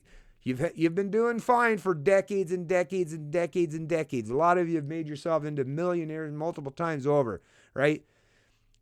Enjoy that. Head off into retirement. I know a lot of you the reason why a lot of you can't though is because you kept pissing and squandering all away, all those ill-gotten gains. You just couldn't give it up, right? You had the drug in, you just wanted that stimulus. You want to consume. Well, the buck's going to stop soon, and hopefully this housing market does take a shit kicking, and the younger people finally do get the opportunity to get their foot in the door, like I say. So let me close that. But yeah, millennials, I'm just going to read a little bit from this article here. So like I say, millennials are getting crushed by back-to-back economic crises. Economic downturns are inevitable, but they're not usually so severe. And once-in-a-generation recessions don't tend to occur just a decade apart. Exactly. This is contributed by Catherine Bosley, Max Reeves, and Jeff Green, April 20th, 2020. And it was a Bloomberg News, but republished in the Financial Post. Avis Russ feels like the cards have been stacked against his generation, and he's not wrong. Russ is a millennial, the infamous cohort of people born between 1981 and 1996. He graduated from Boston-based Emerson College in 2009, just as the Great Recession gutted his jobs market for years. He spent his first few years after school fighting for low-paid work as a production assistant. His mentors told him, "Dude, you missed the good years by like 5 years," he said. A decade later, just as he had built up savings and was preparing to buy a house, the 31-year-old is out of a job again. The coronavirus outbreak has dried up production gigs in Hollywood, where he works. No age group will escape the pain of the current economic slowdown, but millennials were already on more precarious financial footing than their elders. They left college with unprecedented levels of student debt. Yeah, let's not forget about the fucking student debt, right? That's enriching a lot of these dipshits that are part of the education system in this country at the people that should be getting the education's expense. That's the thing. All these teachers and the administrators and oh, it's all about the students. Oh, really? By economically enslaving them and ramping up the debts and especially in the day and age where like they can get an education for dirt cheap. Don't pretend that you give a shit about the young people. If you're because it's these education centers, big government, right, and these teachers or these administrators that are taking the bulk of all those ill-gotten gains once again. Anyways, crucial years of wage growth and missed out on crucial years of wage growth because of the 2008 downturn. So yeah, compared to other groups at the same point of their lives, people in their 20s and 30s have relatively low levels of home ownership, net worth, and real income, according to a 2018 Federal Reserve Board of Governors paper. They're walking a tightrope, and there are cliffs on either side, says Catherine Edwards, a labor economist at the Rand Corporation. It's hard to imagine someone making it through both of these recessions in this age group really unscathed. So think about that, folks, and that's a shame. Like I say, all this stuff will be posted as links to the bottom of this stream. But yeah, like the young people, and I'm someone that has 2 millennial age sons myself. And I've even had to tell my sons, like, don't fucking buy a house in any of these urban centers at this particular point in time because you're paying way too much for this. Now, I get it that some people are doing it because, like, well, they're sick and tired of paying rent.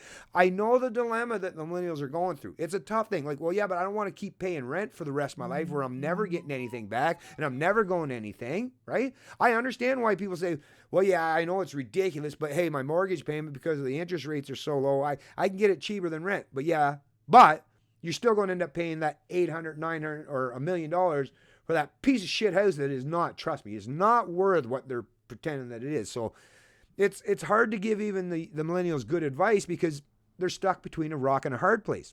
Like I say, and like I say, the people that are benefiting from it are a lot of the boomers who just want to now sell their homes and retire on the sheer fact that $20,000 home they bought in the 60s or 70s now worth like $1 million or more. I mean, it's a shame, folks. There's a lot of division in this country, and guarantee these kind of conversations are taking place in many households because the young people recognize, even if they're not economically or financially astute, they recognize who's still benefiting tremendously economically and who's suffering, right? They can see it. Trust me. Everyone I talk to, they all see it. And those are probably the ones, the millennials, I believe, are the ones that created the whole, okay boomer thing in the first place, right? Yeah. Just the terminology boomer now has negative connotations. And like I say, is this the legacy that, not all boomers, mind you, if you're not one of those boomers, then once again, this is directed at you. But at some point in time, like if I was a boomer, I'd be really, really concerned at this point in time is how they're going to be portrayed in those books going forward, right? In those history books going forward. As what? The most greedy, the most selfish, that they hated their kids, that they wanted to eat their young. Is that the legacy that boomers want to be left with? I don't know. Seems like a terrible idea as far as I'm concerned. I sure as hell, as a Gen Xer, I sure as shit, and I'll do whatever I can to make sure that is never placed squarely on the shoulders of us as a generation. I don't want that to ever take place, which is why I'm trying to help upend this kind of current establishment, this current paradigm that is causing so much devastation and destruction and anxiety for the young people. I'm trying my best, folks. I'm trying my best, but once again, I can only do so much. Okay, what else we got here? Actually, let me go back to the chat. We'll close this one. Million jobs last 1 month.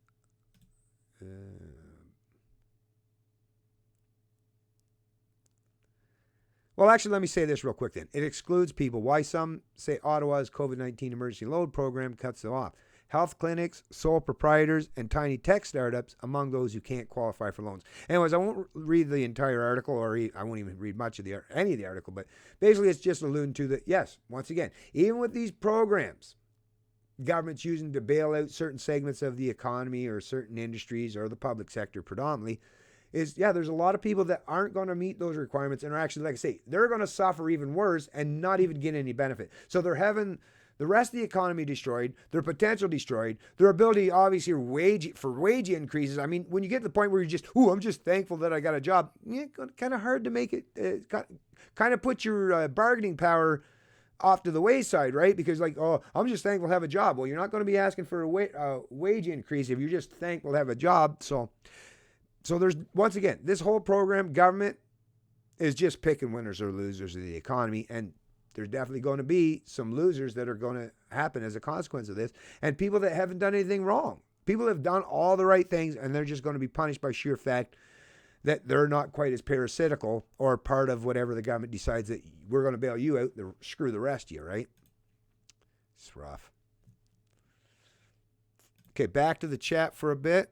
Oh, I thought I seen a money thing here when I scrolled on over. Somebody else donate? Oh, I think I seen a donation. Here we go.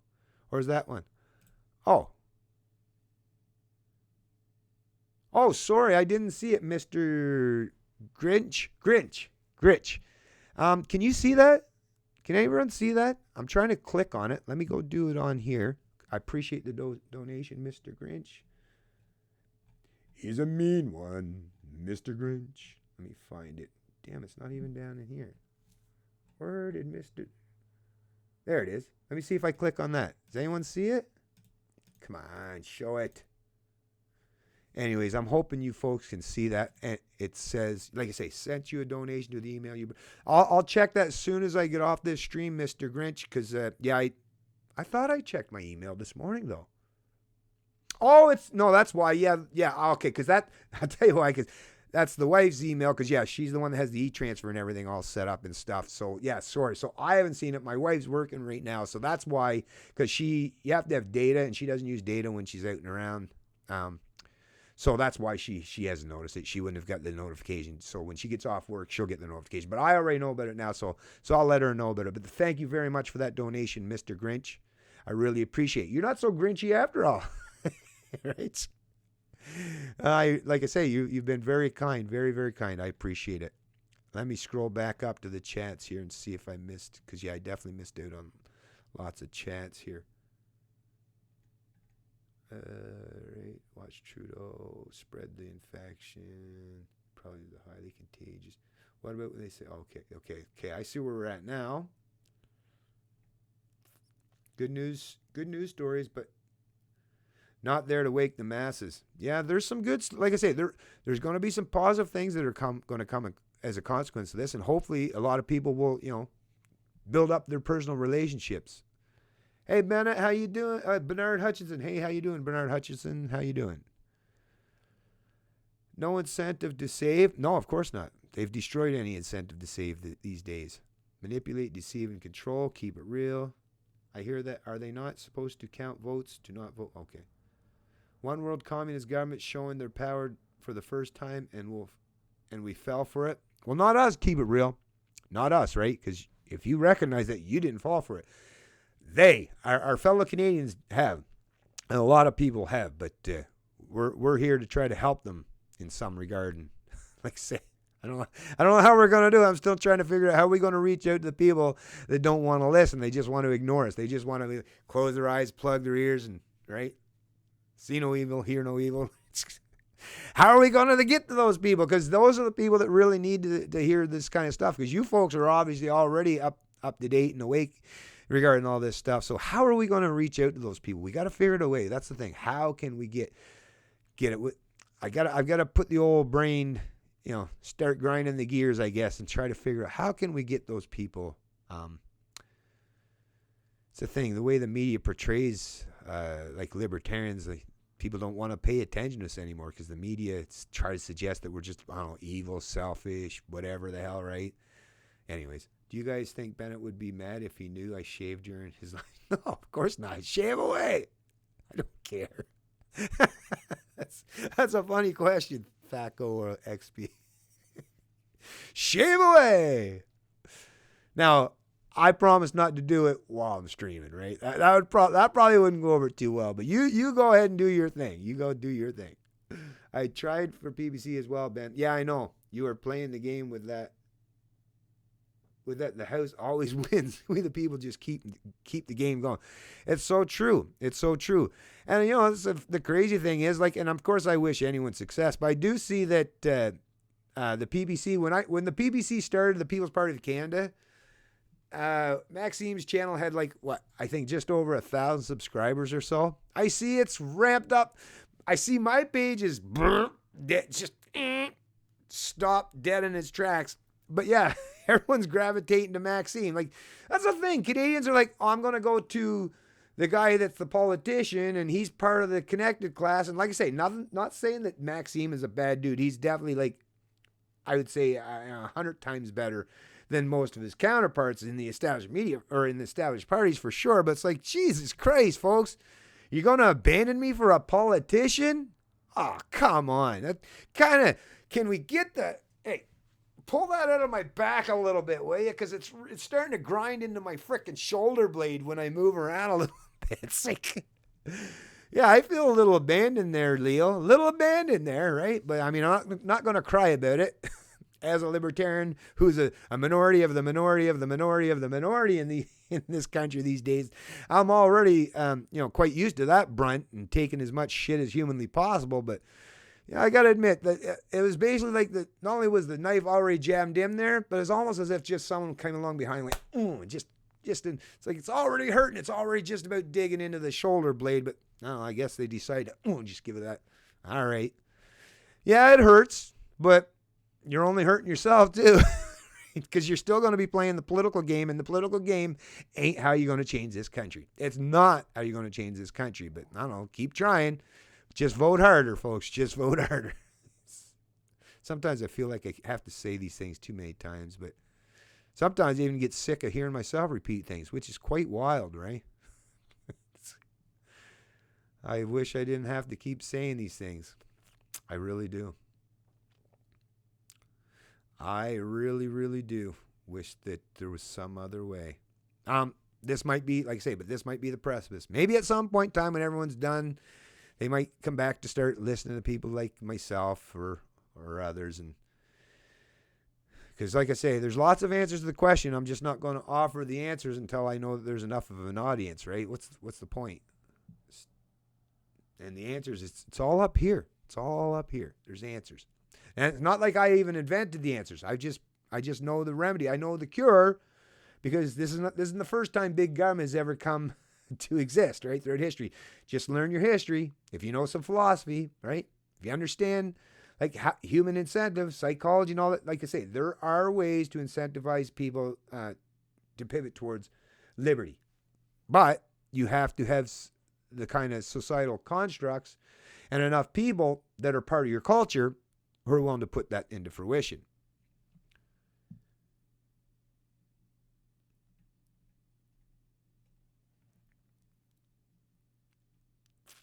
Go back. Okay. Trudeau just push a vaccine, stay locked up until vaccine is ready. Yeah, Spy Patriot. When it comes to that vaccine thing, that's the thing with so much distrust in the media these days, and I know there's a substantial movement of people that are anti-vaxxers entirely.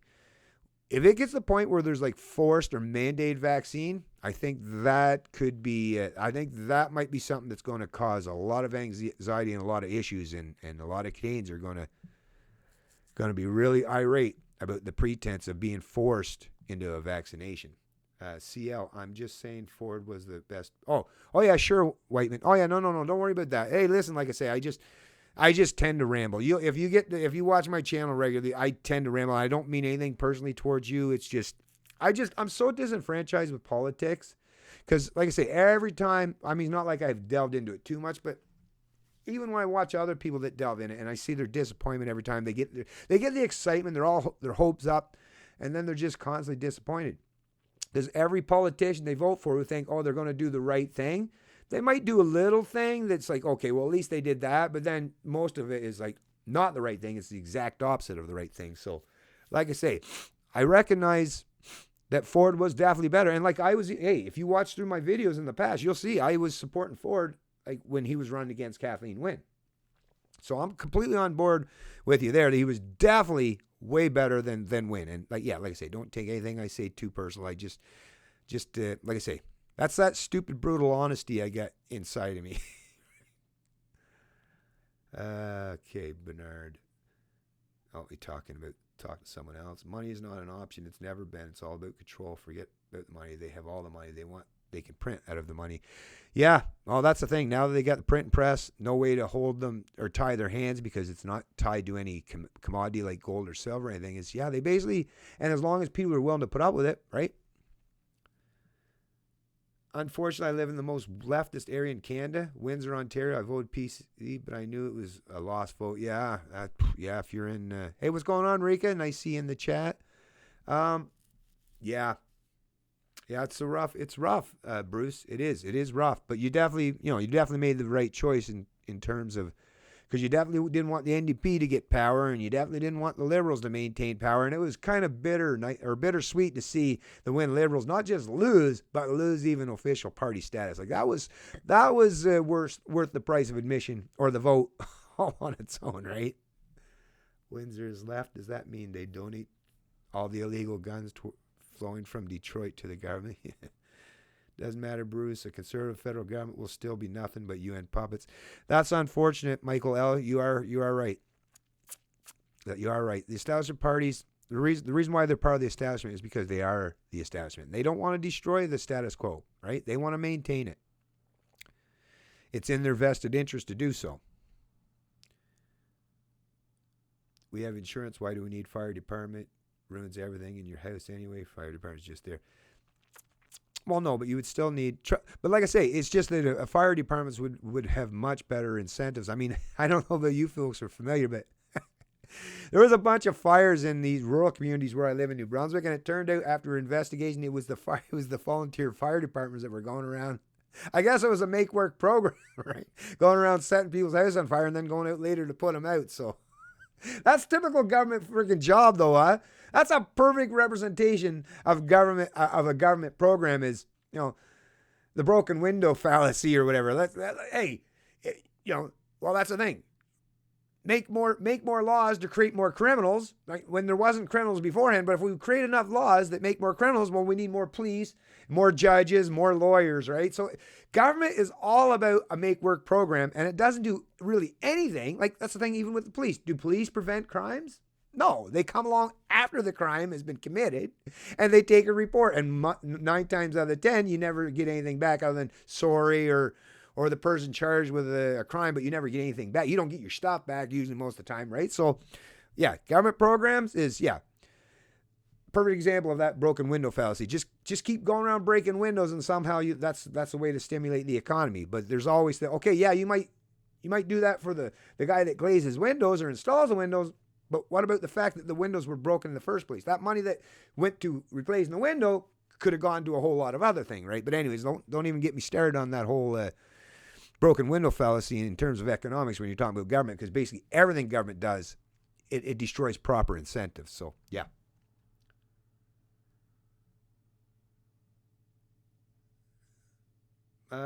My point is about, okay, you guys are talking back amongst each other. Does anyone think liberal judges are going against their paymasters? Yeah, exactly. Yeah. No, that's the thing. And judges, they're supposed to be independent and unbiased, but that's not the case. Judges are human beings just like you or I, and they make their decisions. They try to keep it as close to possible, but that's why these laws are written so vaguely, is they can still bring politics in it. You just have to, have a competent enough brain power, be able to use the language well enough to make your opinion regarding the law stick, right? Which is why you and I, you could see a Supreme Court decision. It's like, that doesn't make any sense. Well, it does if you can convince yourself, and if you're the one that's the ultimate, the one that's making the ultimate decision, you could say it wasn't political. But I mean, just like when Trump is trying to do the restrictions on immigration, and the judges say, oh, he can't do it. They're just interpreting the law. But then the next judge, right? So one judge can overrule over, like the Ninth Circuit Court of Appeals in the U.S., keeps overriding or overruling Trump's executive orders because he's making his determination in regards to the law. His opinion in regard to the law is no, what Trump did is wrong. But then if it goes up to the next Court of Appeal or the Supreme Court, they could overturn it because it's interpretation at the end of the day, right?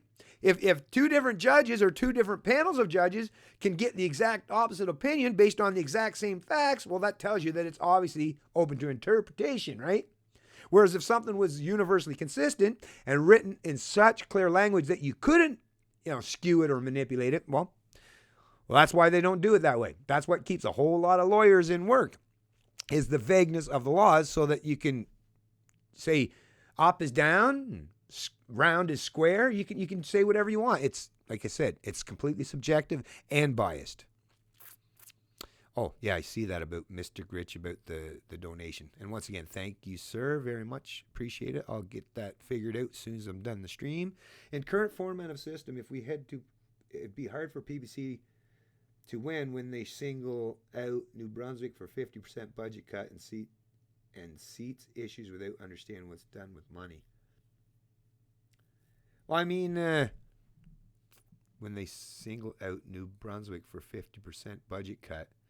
Well, actually, almost that what it is, but because New Brunswick is one of those have-not provinces, that 50% budget cut, all that would be just take away the forced income transfers from Alberta, because New Brunswick, it wasn't quite 50%. I think it was 46%, but that's been a couple of years since I seen that. But 46, I believe it's 46% of New Brunswick budget, and you can just search this on like Google or anywhere,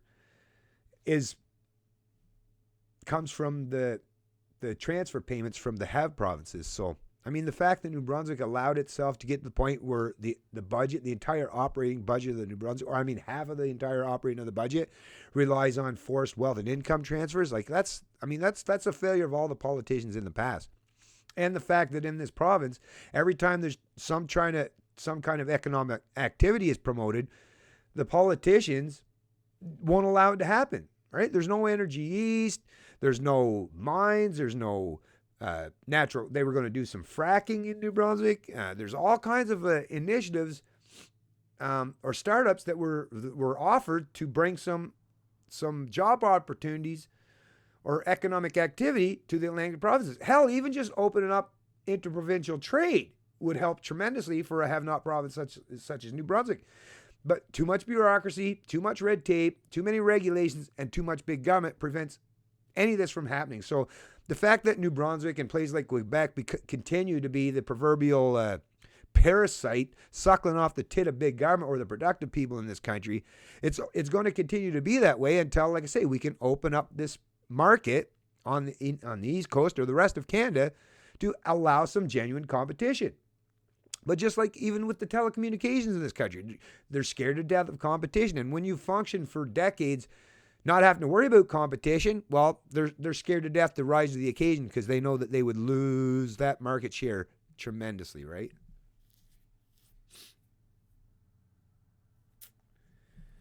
Oh, and the illegal guns don't come from Detroit. Oh, they could come from anywhere, right? Not a high number anyways. Officials, the CAQs lied to the elected officials, giving them the least amount of information. Okay. I'm in Vulcan. Hey, what's going on, Derek? I'm in Vulcan, Alberta. Vulcan. Or Valken. Sorry, Vulcan. Valken, Alberta. Cool.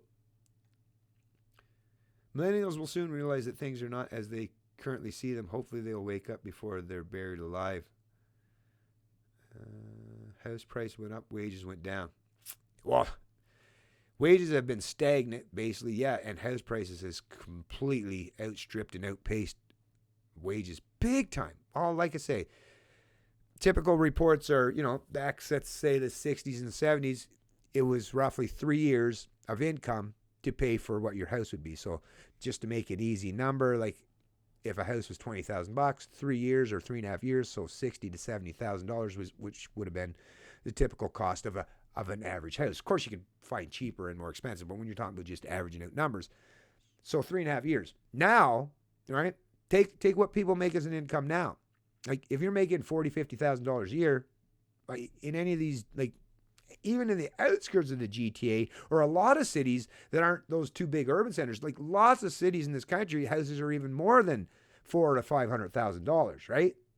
For just an average home, not a mansion, just an average home. So that's already 10 times. So that means you would have to work 10 years instead of 3.5 years. So obviously that's showing is you're just constantly having to stretch it out longer and longer and longer. But because amortization now is restricted to what, 25 years roughly, I think is what they lowered it down to. It used to be able, you could get it for 40. That makes your payments much higher too. So like, but even if you stretch it out, your payments will come down. But then because of, how compound interest works, well then the added total cost is going to, so you're going to get screwed one way or the other. That's the problem with this manipulated housing market in this country.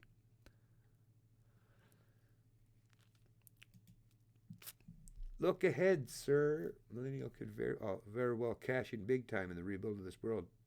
They're at the right age. Well, I'm hoping that the millennials do get a chance, do get an opportunity, because they're, like I say, there's a lot of creativity and innovation, and they have all the skills that live in the modern.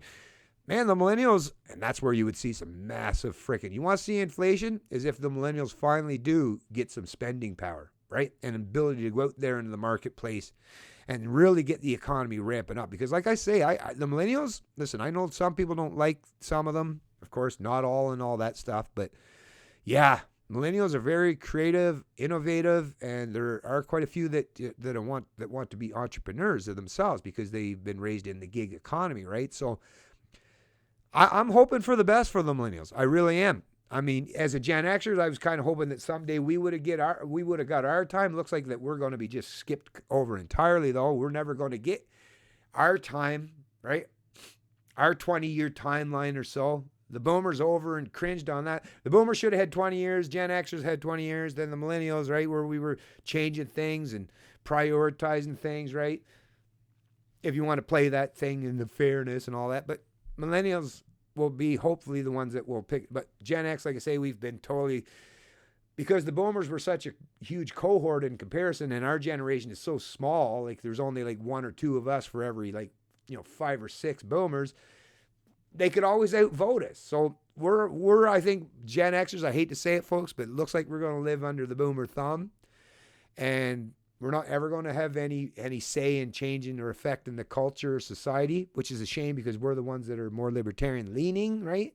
Most of the millennial or most of the Gen Xers that you see today, most of the libertarians that you'll see out there today, you'll notice they identify as not identify, but they're Gen Xers, right? Currently in that age cohort, in your early 50s or 40s or late 30s. So Gen X, that cohort. Unfortunately, though, that's why, like I say, to change and affect the culture would have meant for Gen Xers to do our own things socially and economically. But because the boomers hogged up that limelight because they had the voting power and they were the voting base, well, now we're going to have to rely on the millennials. Well, maybe maybe Gen Xers will get a little reprieve for the last few years. Or we might get. We don't need much. That's one thing I'll say about us in the Gen X is we've got lots of tools at our disposal too. And because we have that very independent mindset, because we were raised, a lot of us as latchkey kids and had to figure things out on our own because our parents were too busy doing everything else, right? We're in a good position that we can be the leaders. That's the thing. We can help lead the millennials. We can be let the millennials take over the helm in terms of the economy and help drive, but we can be in those leadership positions to give them good guidance, hopefully going forward. Once again, but it requires that the old boomers that want to maintain this status quo, this establishment that they've set up for decades and decades now, nothing's going to change until, like I say, the boomers in large enough numbers are no longer, the ones steering the wheel. Sorry, and like I say, if you're a boomer, don't get mad at me for pointing out demographic realities. It's not, if you're not one of those boomers, then not all. # not all. Anyway, so that's just my rant on that. And obviously I think about this stuff a lot because, like I say, I have 2 millennial age sons myself. So This demographics and this, I don't like doing, the reason why I don't like doing the demographic thing is because it does mean that you have to speak with generalized statements and seemingly putting entire generations against each other, which is not what I want to do. I don't like creating and stirring up division among even just individuals, never mind populations, but or entire segments of our demographics. But I have to be honest. Like, if we're going to figure this problem out, like at the very least, if we were going to sit down to a table together, millennials, boomers, and Gen Xers, if we were going to sit down and hammer this out, well, at the very least, we got to point out where the problem lies, who are the ones that are contributing mostly to the problems, and how the hell, if we can't point to what the problems are first and foremost, well, we're never going to fix them, right? So, anyways, enough of that. Unless my sons keep this 2-story house I own, they'll never be able to buy their own under. I told my sons, right on, Bernard. I've told my sons, well, I only have one house. I wish I had two because, yeah, like anything I own is for my sons. Unfortunately, like, I wish I was in a better position that I could help them out myself, but that's the other thing too. Even if I was, would I want to, that's the thing. Even if I had the money right now and could buy them a house at these ridiculous prices, well, I guess if I was overly rich, but then I would recognize that even myself, and then of course I wouldn't be incentivizing them properly. Like, that's why even those of us that want to properly incentivize our young people today to do the right thing, to save for a rainy day, right? Work hard, basically by us teaching them to do that, and I hate to even say this, but by us teaching them to do that and being personally responsible and accountable and fiscally prudent, we're just putting them at even greater disadvantage to their peers that are willing to jump into government largesse and that redistribution, right? And playing the Ponzi scheme. So I don't know. It's hard. It's fucking hard, and it's like really difficult even for me. And I've got pretty good head on my shoulders to try to explain this stuff to my kids. But even myself, I find myself scratching my head all the times, like, what kind of advice should I be giving my kids? Which is why I'm always talking to them on a regular basis to try to keep it so that they understand, and why, I always preface what I have to say with, like, but this is reality, right? This is what you should do in a proper functioning market economy, or in a world that's even remotely fair. This is what you should be doing. But, you might have to go Machiavellian from time to time. Not that I ever suggest that is, but once again, I'm not willing to make my children, or not children, my sons, my adult sons, I'm not willing to keep them, forever the victims for the people that will play these fucking games, right, and benefit at their expense. So, do whatever we can, like I say, to help our younger generations, but at the same time, make sure they're getting some good information so that they're learning to stand on their own feet, because when the day comes when they have to, at least they'll be prepared for it, right? Right now is not obviously the time, but when the time comes, yeah, you better at least done what you could to train your sons and daughters, or to educate them so that they can step into that position and they have that kind of independence, right? If they have that, they understand the importance of freedom and liberty. They understand the proper functioning market and macroeconomics, even to this little degree, right? Supply and demand, even minimal stuff. If they understand these things, they have a decent sense of morality and ethics, then, like I say, they'll be able to step into these positions at some point in time and into their life and have the right tools at their disposal that'll give them the best chance. Because right now, yeah, they're in some precarious situations and things aren't looking so well. Anyways, I know there's a bit of a rant on that, but like I say, it's the question. It kind of obviously hits me right in my heart because of my own sons, and I'm sure many of you folks in the chat probably in the same position. So, great question though. Lots of people are choosing not to. Actually, let me see how long I've been going on this chat, because like I say, folks, I can ramble on.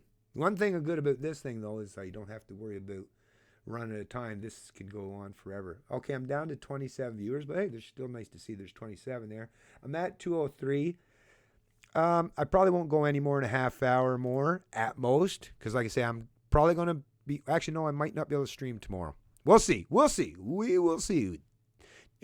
To be determined. TBD. I am 32 and I never had that child yet.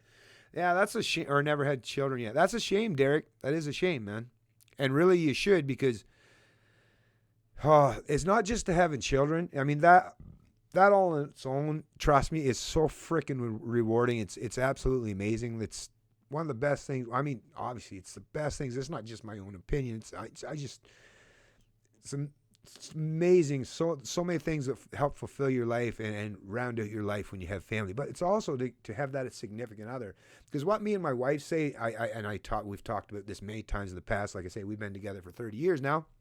Is, family, we kind of almost feel like we have to, or we're obliged to stay with each other, or stick close to each other because, we share the same bloodline and, we're a family, right? Whereas when you meet a stranger, like I did with my wife, or many of you people that have a significant other in your life, that's someone that had no pretense of loyalty to you at all because you were strangers. And the fact that you can come together, two strangers that can come together and build like an amazing life with each other and sustain and maintain that for decades, maybe a lot of people, those people that have been together for 70 years, to be able to do that, that's an amazing achievement all on its own. And it's a beautiful thing to see because, like I say, these are two people that didn't have the pressures of, we're family, we just have to stick together. These are two strangers that choose voluntarily to stick together by their own choice because they love each other, right? Which is cool, right? And I guess that kind of goes along with the libertarians.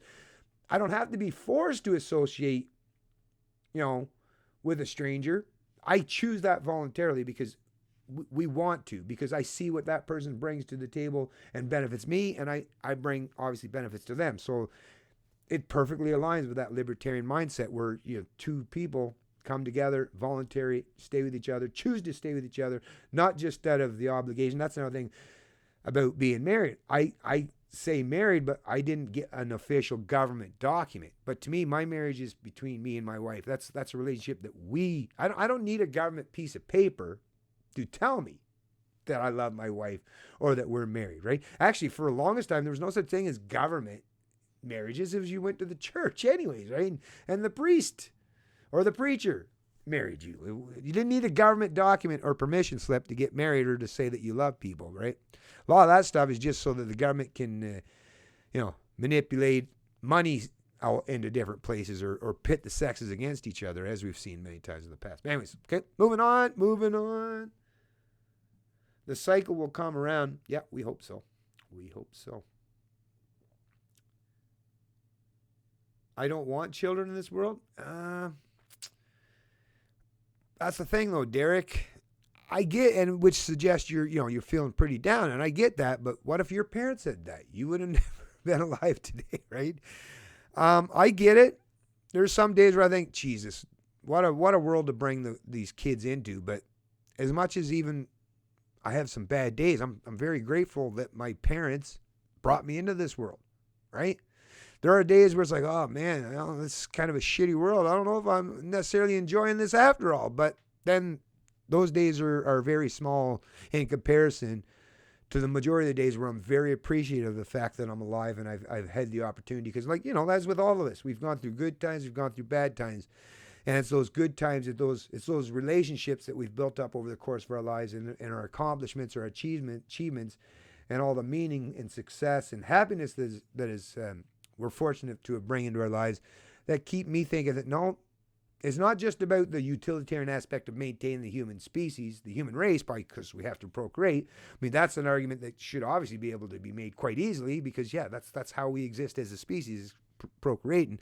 But even without using that, like I say, just all the beauty that having a relationship or having children and then, your grandkids, all that brings to you, it's still much, much better than some of the negative aspects that might come with, big government controlling our lives and stuff. So I would say maybe your mind will change at some point in time, Derek, but I would say just don't get too down on relationships or having kids. At this particular time, I can understand your mindset, but hopefully that don't stick with you for too long.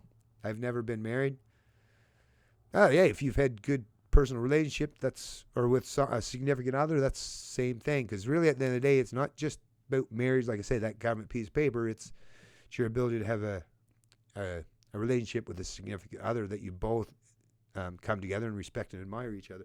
Just got finished trolling the CBC and the Prince. Good times. Tommy Gunn, what's going on?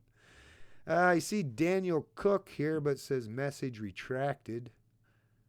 Just say, do you still claim your rent costs in Ontario? My rent costs in Ontario. I'm not renting in Ontario, so I couldn't be claiming that. That would be illegit, right? Okay, where are we at here? Okay, what's in the coffee cup? Tax leave? Coke Zero. Can you see it? Yeah, I like it. Big fan of pop or Pepsi Max. I switch it up from time to time. Yeah, no alcohol. Just straight up pop. Just winging it. Oh, shit. Damn, I did miss out on a lot of messages. Okay, now I got to go down here. Try to go quick. Thanks, not here in Newfoundland. Oh, Jerome Wong. Just saying hi and sorry I can't stay to watch and support your show. See, I'll take care as I've got to go. No problem, Jerome. Hopefully you hit that like button. Sticks and stones. Good on you, Tommy Gun. Libertarian trolling, being snide, pointing out clear hypocrisy, left trolling, calling you something. Yeah. Yeah. Hey, what's going on, Dreamcatcher? See it, check email. Oh, see it, check email. I'll check my email, Dreamcatcher. Which one? I'll check all my emails, actually, as soon as I get off this stream. Grendel Snap. Lots of small and medium businesses going to get wiped out, bought up by the big. Oh, for sure. For sure. I broke it to the sheeple mostly. This stuff that is going on right now has actually helped, I feel, to open up a lot of people's eyes that before were on the fence. Yeah, I'm hoping so too, Mr. Grinch. I really am. I'm hoping that this will, and it will have a wake-up call for some people. Like I say, I just hope that the remedy that they have on offer isn't towards more big government or socialism, right? Damn, I hope they go the other way. Sometimes they won't wake up until it smacks them in the face. That's so true. Just give me suit and black and white camera and some pocket wool. Amber, speak what I always do, and oddly enough, often you'll find the odd others who are seeing this for the farce it is. Yeah. Oh yeah, I always do. Like I say, I don't go, right away too crazy with people and talking about stuff. You just measure and gauge who you're talking with and kind of introduce it, especially in a conversation. You just look for the opportunities to interject something that'll pique someone's curiosity. That's what I've found, because if you get too overly involved and just start talking about libertarianism too quickly, or like they'll tune out because they're pre-programmed and says, no, you're not supposed to listen to this stuff. So yeah, you do there is a nuance to it, right? You got to be a little bit subtle at times, but I think, like I say, most of you people in the chat are wise enough. It's not easy. It's not easy to deprogram people that have had that same kind of programming for their whole lives since they were kids. It's tough. It's tough. And the ones that actually do break free from it, people like us, it wasn't easy. It definitely wasn't easy. We had to go through some cognitive dissonance ourselves, right? I mean, I had to fucking destroy a whole lot of shit that it's like, oh, man, damn. There's days where I was like, oh, give me the blue pill back. Give me it. Give me quick. I just want to go back to sleep, right? Because it gets hard to that thing. But then again, like I say, I quickly remember, no, I never want to go back to sleep. Just keep popping them red pills, baby. Just keep popping. Troll CBC and Wakey the sleepy masses. Yeah, I mean, whatever, anything you can do. Like I say, sometimes it might turn out to be a waste of time, but like you say, you never know. Every little bit counts. Everyone thinks they're a libertarian, but most just want liberty for themselves. That's the thing. Liberty, like I say, libertarian philosophy is entrenched on universals, right? The non-aggression. It's not like some people should have freedom. That's the problem. But like you say, it's some people, especially now, in particular after the Ron Paul thing, right, is a lot of people like to identify as libertarians, especially a lot of people that would actually genuinely just be conservatives. But everyone likes to use that terminology because it's new, it's niche. But you find it real quickly once you've had a discussion with people how really libertarian they are, because like you say, a lot of times it's not that they're libertarian, is they just want their own particular kind of liberties and screw everyone else. But it can't be that way. It can't be that way. Can share on FB but not on other sites. I've gotten the scroll bar. Can't fix stupid. Oh, Bill Gates is the new... Oh, yeah, I'm seeing about the Bill Gates thing. What was it? USA Today. On that event 201, actually, I started reading up on that there because a couple people was mentioning about that. And it's being touted, obviously, as a conspiracy theory. It was in a USA Today article, and I was reading up on it. So I've kind of started already delving into that thing and with Bill Gates and the vaccines and stuff like that. So, yeah. Once again, though, I still don't have a properly informed perspective to offer on it. Former RCMP, when found out who CAO was, advice was run as far and as fast away from that. Official, yes, it's true. Former RCMP, when found out was CAO.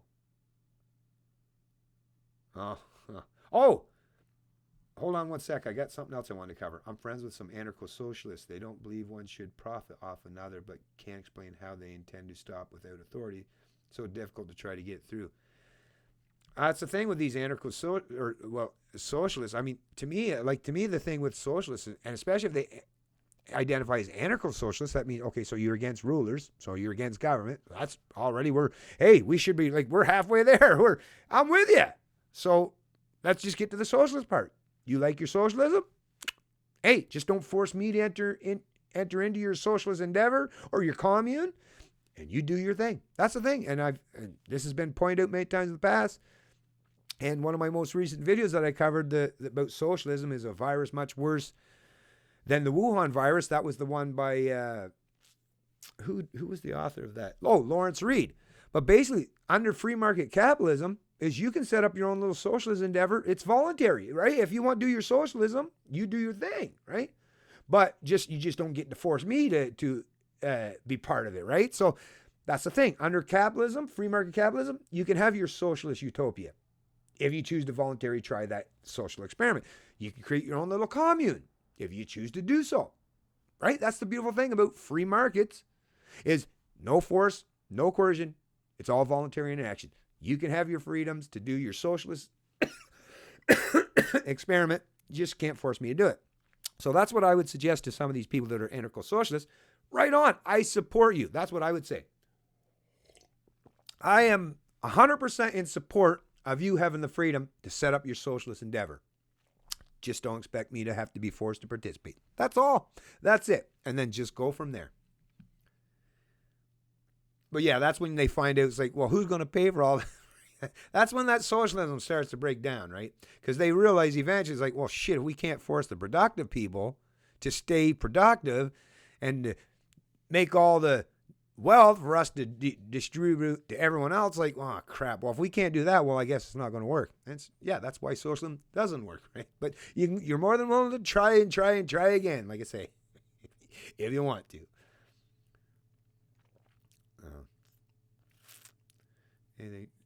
Anything, do not understand.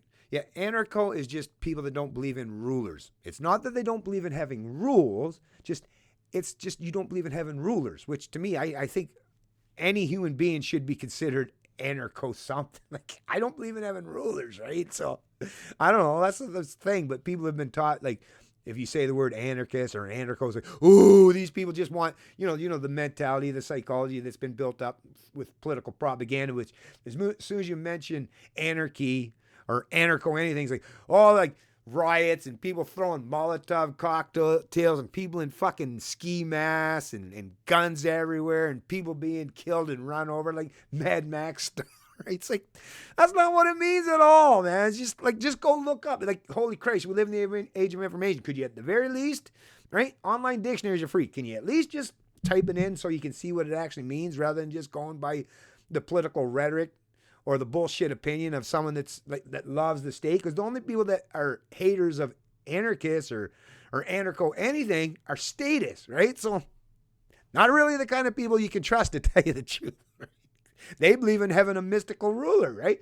They believe in theft is bad unless I want it for my thing, right? So it's like these are people that fucked in their own mind, but they want to say, oh, you're anarchism. Oh, you're bad, right? Okay, you say so. You're the one that wants to use force and violence. I'm saying I just don't want a ruler, right? Who's the bad person here? Right? Which is why I actually don't. Actually, I would get along more if someone said, you have two choices. You have to associate with a conservative in Canada, right? So I don't know what these progressive conservatives are, people that typically align with the Conservative Party of Canada, or an anarcho-communist. I'm trying my hand. If I got to pick the lesser of the evils here, I'm trying my hand with the anarcho-communist, because at the very least, because they identify with the anarcho part of it, they're like, oh, they want their utopia. It's just they recognize that maybe the state, although once they figure it out, they're still going to have to create some kind of the state to create their utopia. But either way, we're kind of somewhat walking down the lines of, yeah, oh, you don't believe in rulers? Oh, well, neither do I, right? Oh, you want communism? Well, I don't. But how about, listen, I would never stop you to do your communism thing. You go ahead, right? Just, I prefer free market capitalism myself, so, right? As long as you don't want to force me into your commune, you can have, like I say, it would be much easier to align with, and that's the sad reality, an anarcho-communist than someone that calls himself a conservative in this country. Why? Because the conservative actually loves them some big government, loves them using some force and violence and theft as their means to an end. So, sorry, folks. I know that's going to probably annoy some people, but that is just that's just a reality, right? Vulcan. It helps me understand a bit more. Thank you. Okay, cool. Oh, Star Trek Vulcan. Or no. Right now. No. It's been a while now. Yeah, Vulcan. I know what you're talking about, Vulcan. Mind melt. Whatever. Just trying to break down the lowest common denominator. Yeah. Leonard Nimoy visited Vulcan a few years ago. Right on, Leonard Nimoy. That's cool. Keep up the great work on the CBC. Yeah, big time. Bruce, a blood side by side with.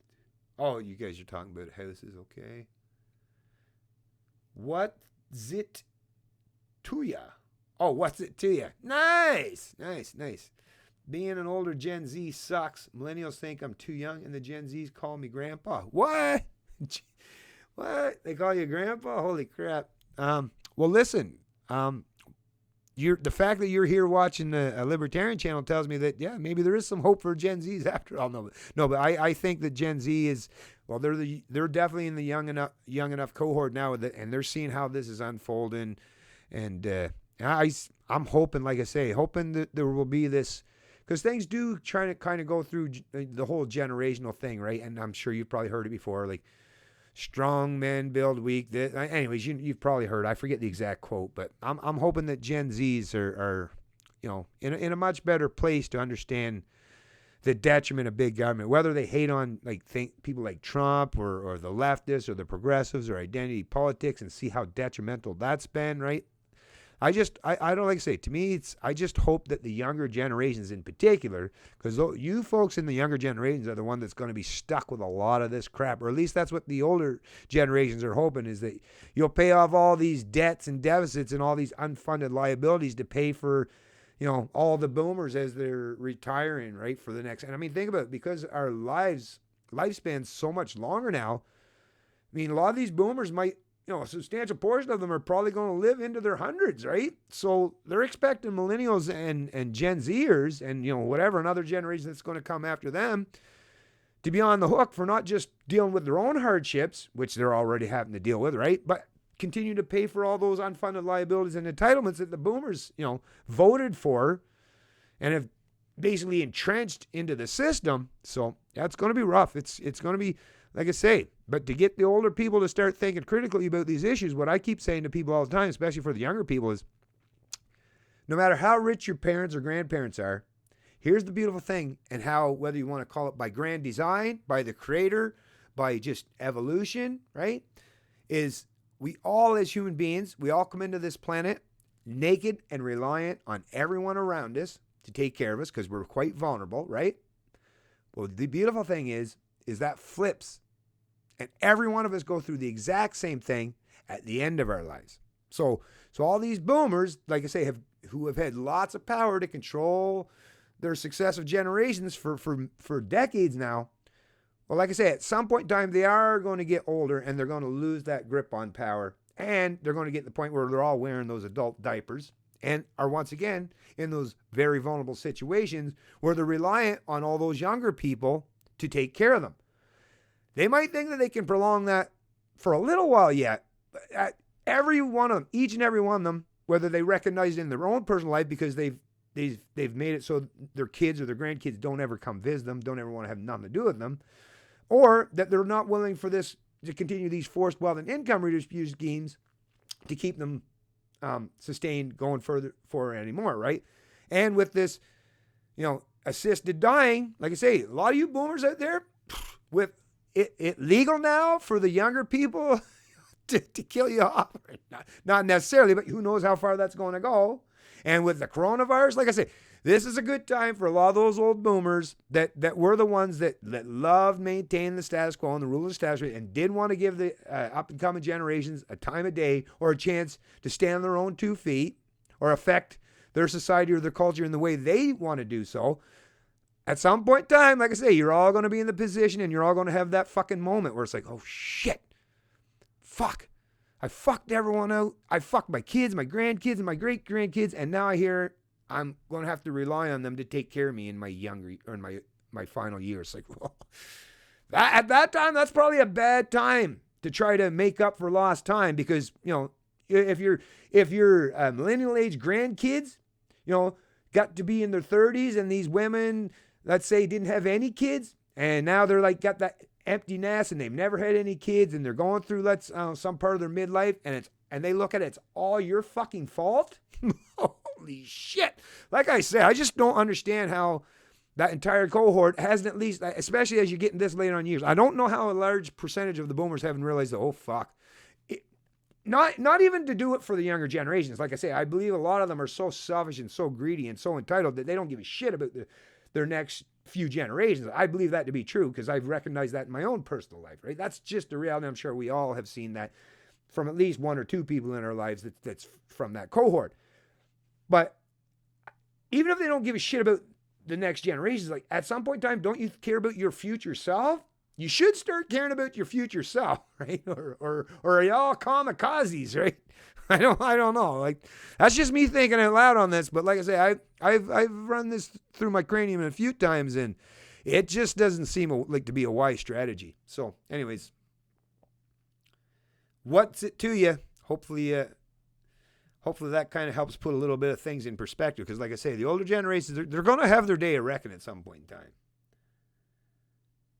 My name, 61604, fuck Google, Gen X needs to take over. Yeah, like at least, have an effect on the culture and how things happen in the society. Yes, because we're the ones in the proper age range that we've got the wisdom, we've got the knowledge, we've got the history, we understand things well enough, obviously, that yes, we should be having a lot more say in how things are unfolding economically and socially in this country. And that would be that shift that we're talking about. That would be the shift in the culture where libertarianism could really come to exist.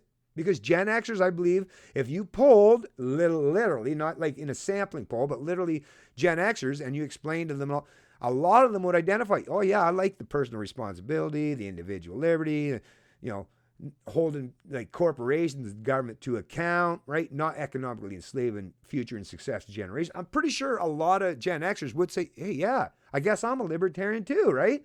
Even though they might not acknowledge or recognize themselves as that now. But yeah, if we had any kind of voice out there, like I say, Gen Xers could definitely take at least control of the wheel, or we could share some control in some way, but we should at least have people that know how to drive, right? And Gen Xers, I'll just say for myself, I'm an awesome driver. I'm a great driver. Excellent driver. Top-notch driver.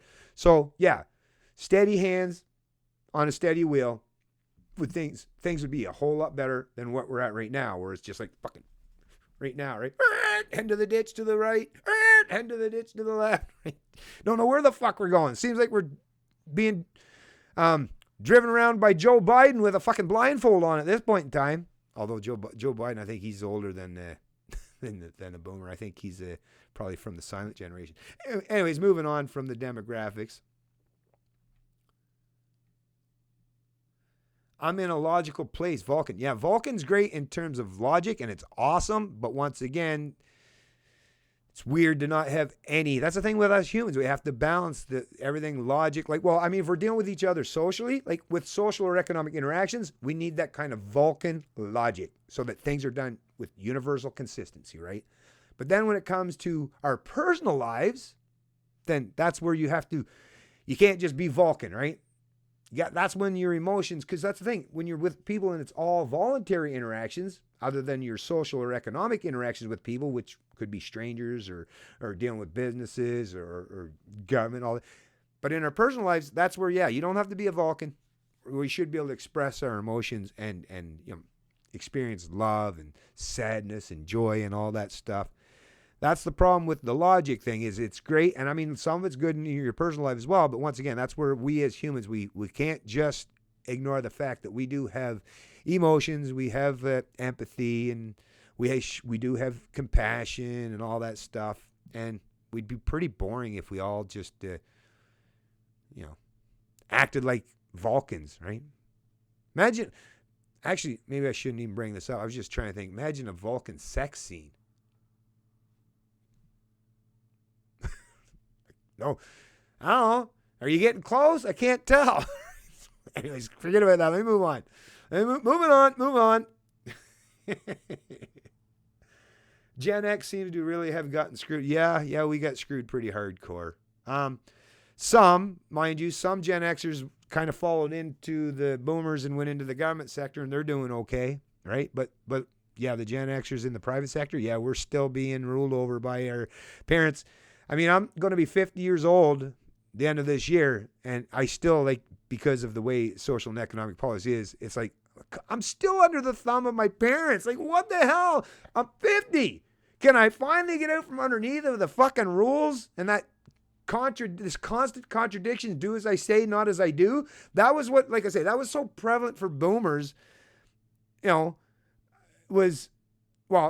in years, it was, when I was a teenager, it's like, or not even a teenager, like 11, 12 years old. Well, you're old enough, you can take care of yourself. But in the younger years, before you could take care of yourself at like 11 or 12, it was do as I say, not as I do. And that's literally how they run government, right? That's how government functions, is do what I say, not as I do. Because boomers brought that mentality, that culture, into the politics, into the education system, into everywhere that they permeated. That's the culture, is do as I say, not as I do. Walking, talking contradictions. So, yeah. Like I say, I could go on. As a matter of fact, someday I'll do that, and I'll do a disclaimer. Warning: boomers not going to like this stream, but maybe I'll just do a whole stream, talk about nothing but demographics, because it is something that is very important, and very few people actually talk about it, because it's obviously a controversial subject and does get people outraged and in an uproar, because obviously even people in my chat were from all different generations here, so it can definitely cause some friction. But because I'm the kind of person that's used to people getting mad at me and hating me for speaking, in truths and generalized statements, but that are still based on facts, right? It's not like I ever try to represent people incorrectly. I always use the disclaimer that not all, because I recognize there's some boomers that were great people that did the right things, and I definitely don't want those people to be included. But I mean, I can't point all to every individual, which is why I have to use a generalized statement such as the boomer generation. But once again, once I've offered the disclaimer, it should, at the very least, for us adults, realize that, okay, he's not talking about me, right? Anyways, like I say, moving on.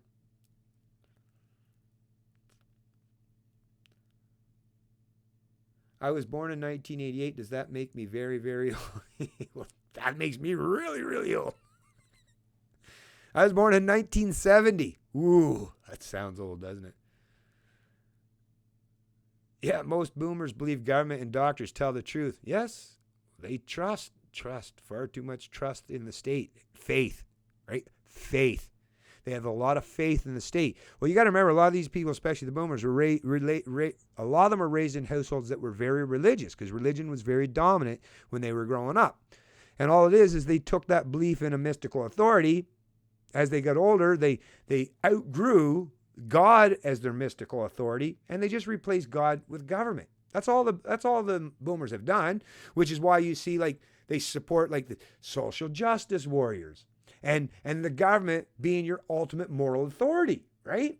And basically telling you how to live. Is because they, like I say, they've taken it out of the churches and they brought it into their new religious institution. It's just their institution is called government, right? That's all. That's all. They're completely, they still believe in these mystical concepts. They still believe in wholly contradictory ways of doing things. And the do as I say, not as I do, collective punishment, mandatory punishments. They have all those beliefs that old, especially from the Old Testament, right? Got to use the heavy hand, right?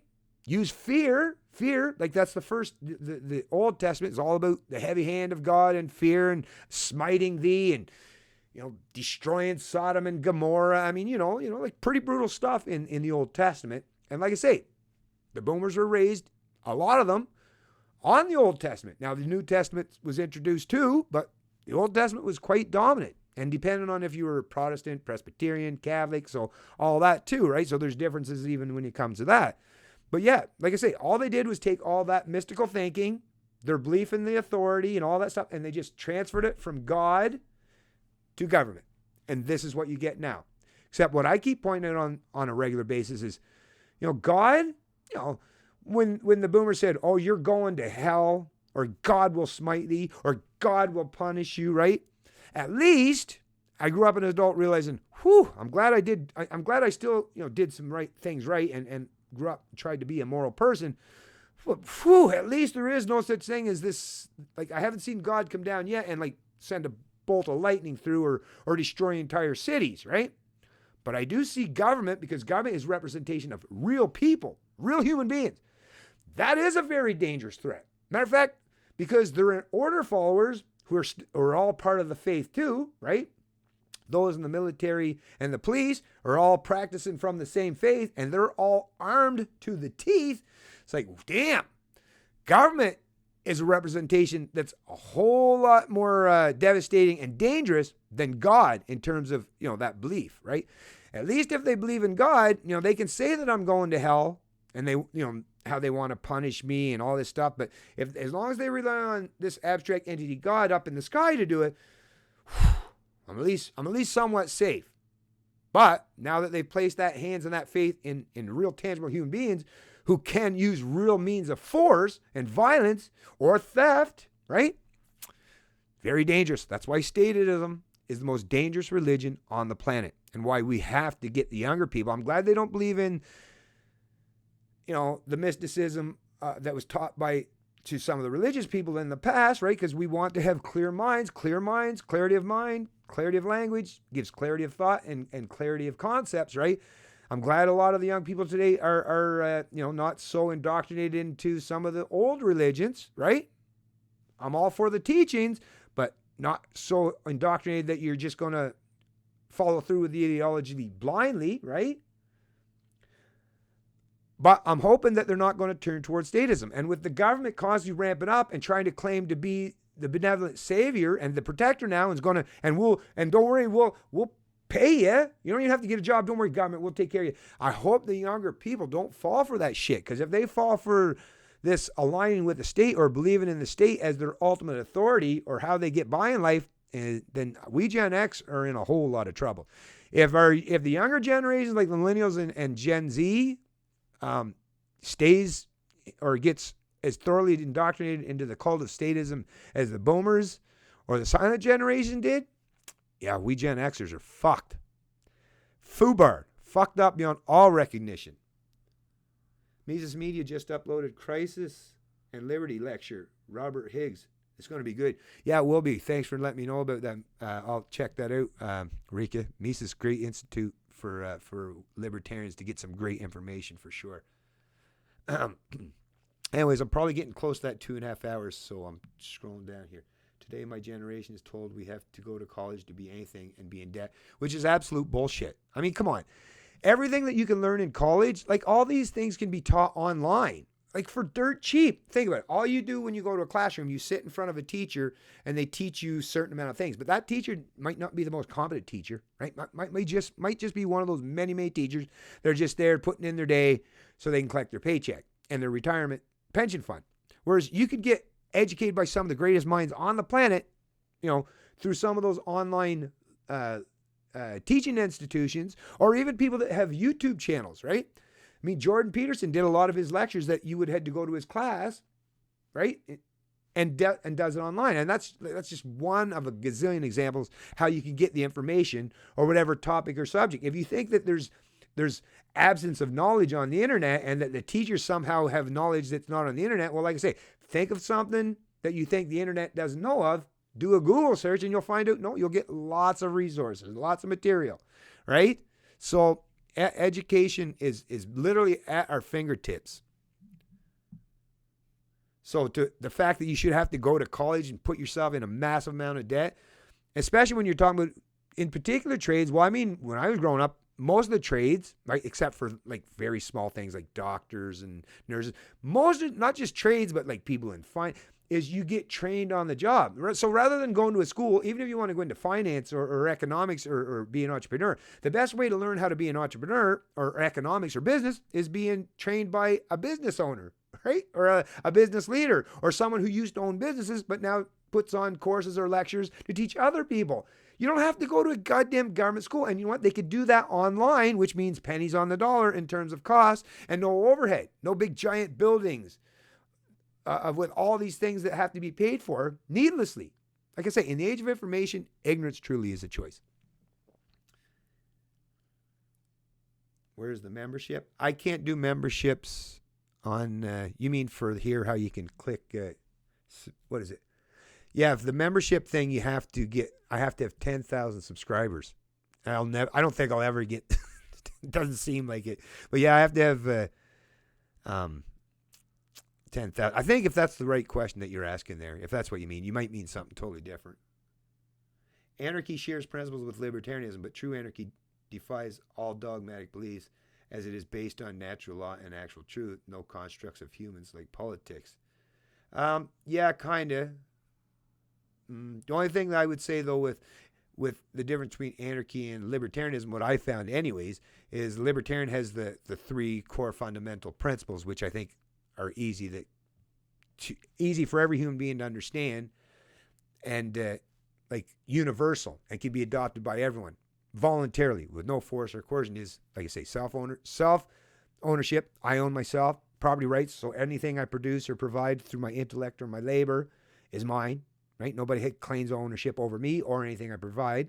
And the non-aggression principle, which basically has baked in the cake morality and ethics, which don't use preemptive force or violence or theft towards people. So that's the one thing I've found, which is why I prefer to use, libertarian, identify as libertarian, than anarchy. And because libertarian is basically the philosophical endeavor in terms of what it is to be a free human being, the pursuit of knowledge is, I'm always for, adopting and taking on new knowledge, right?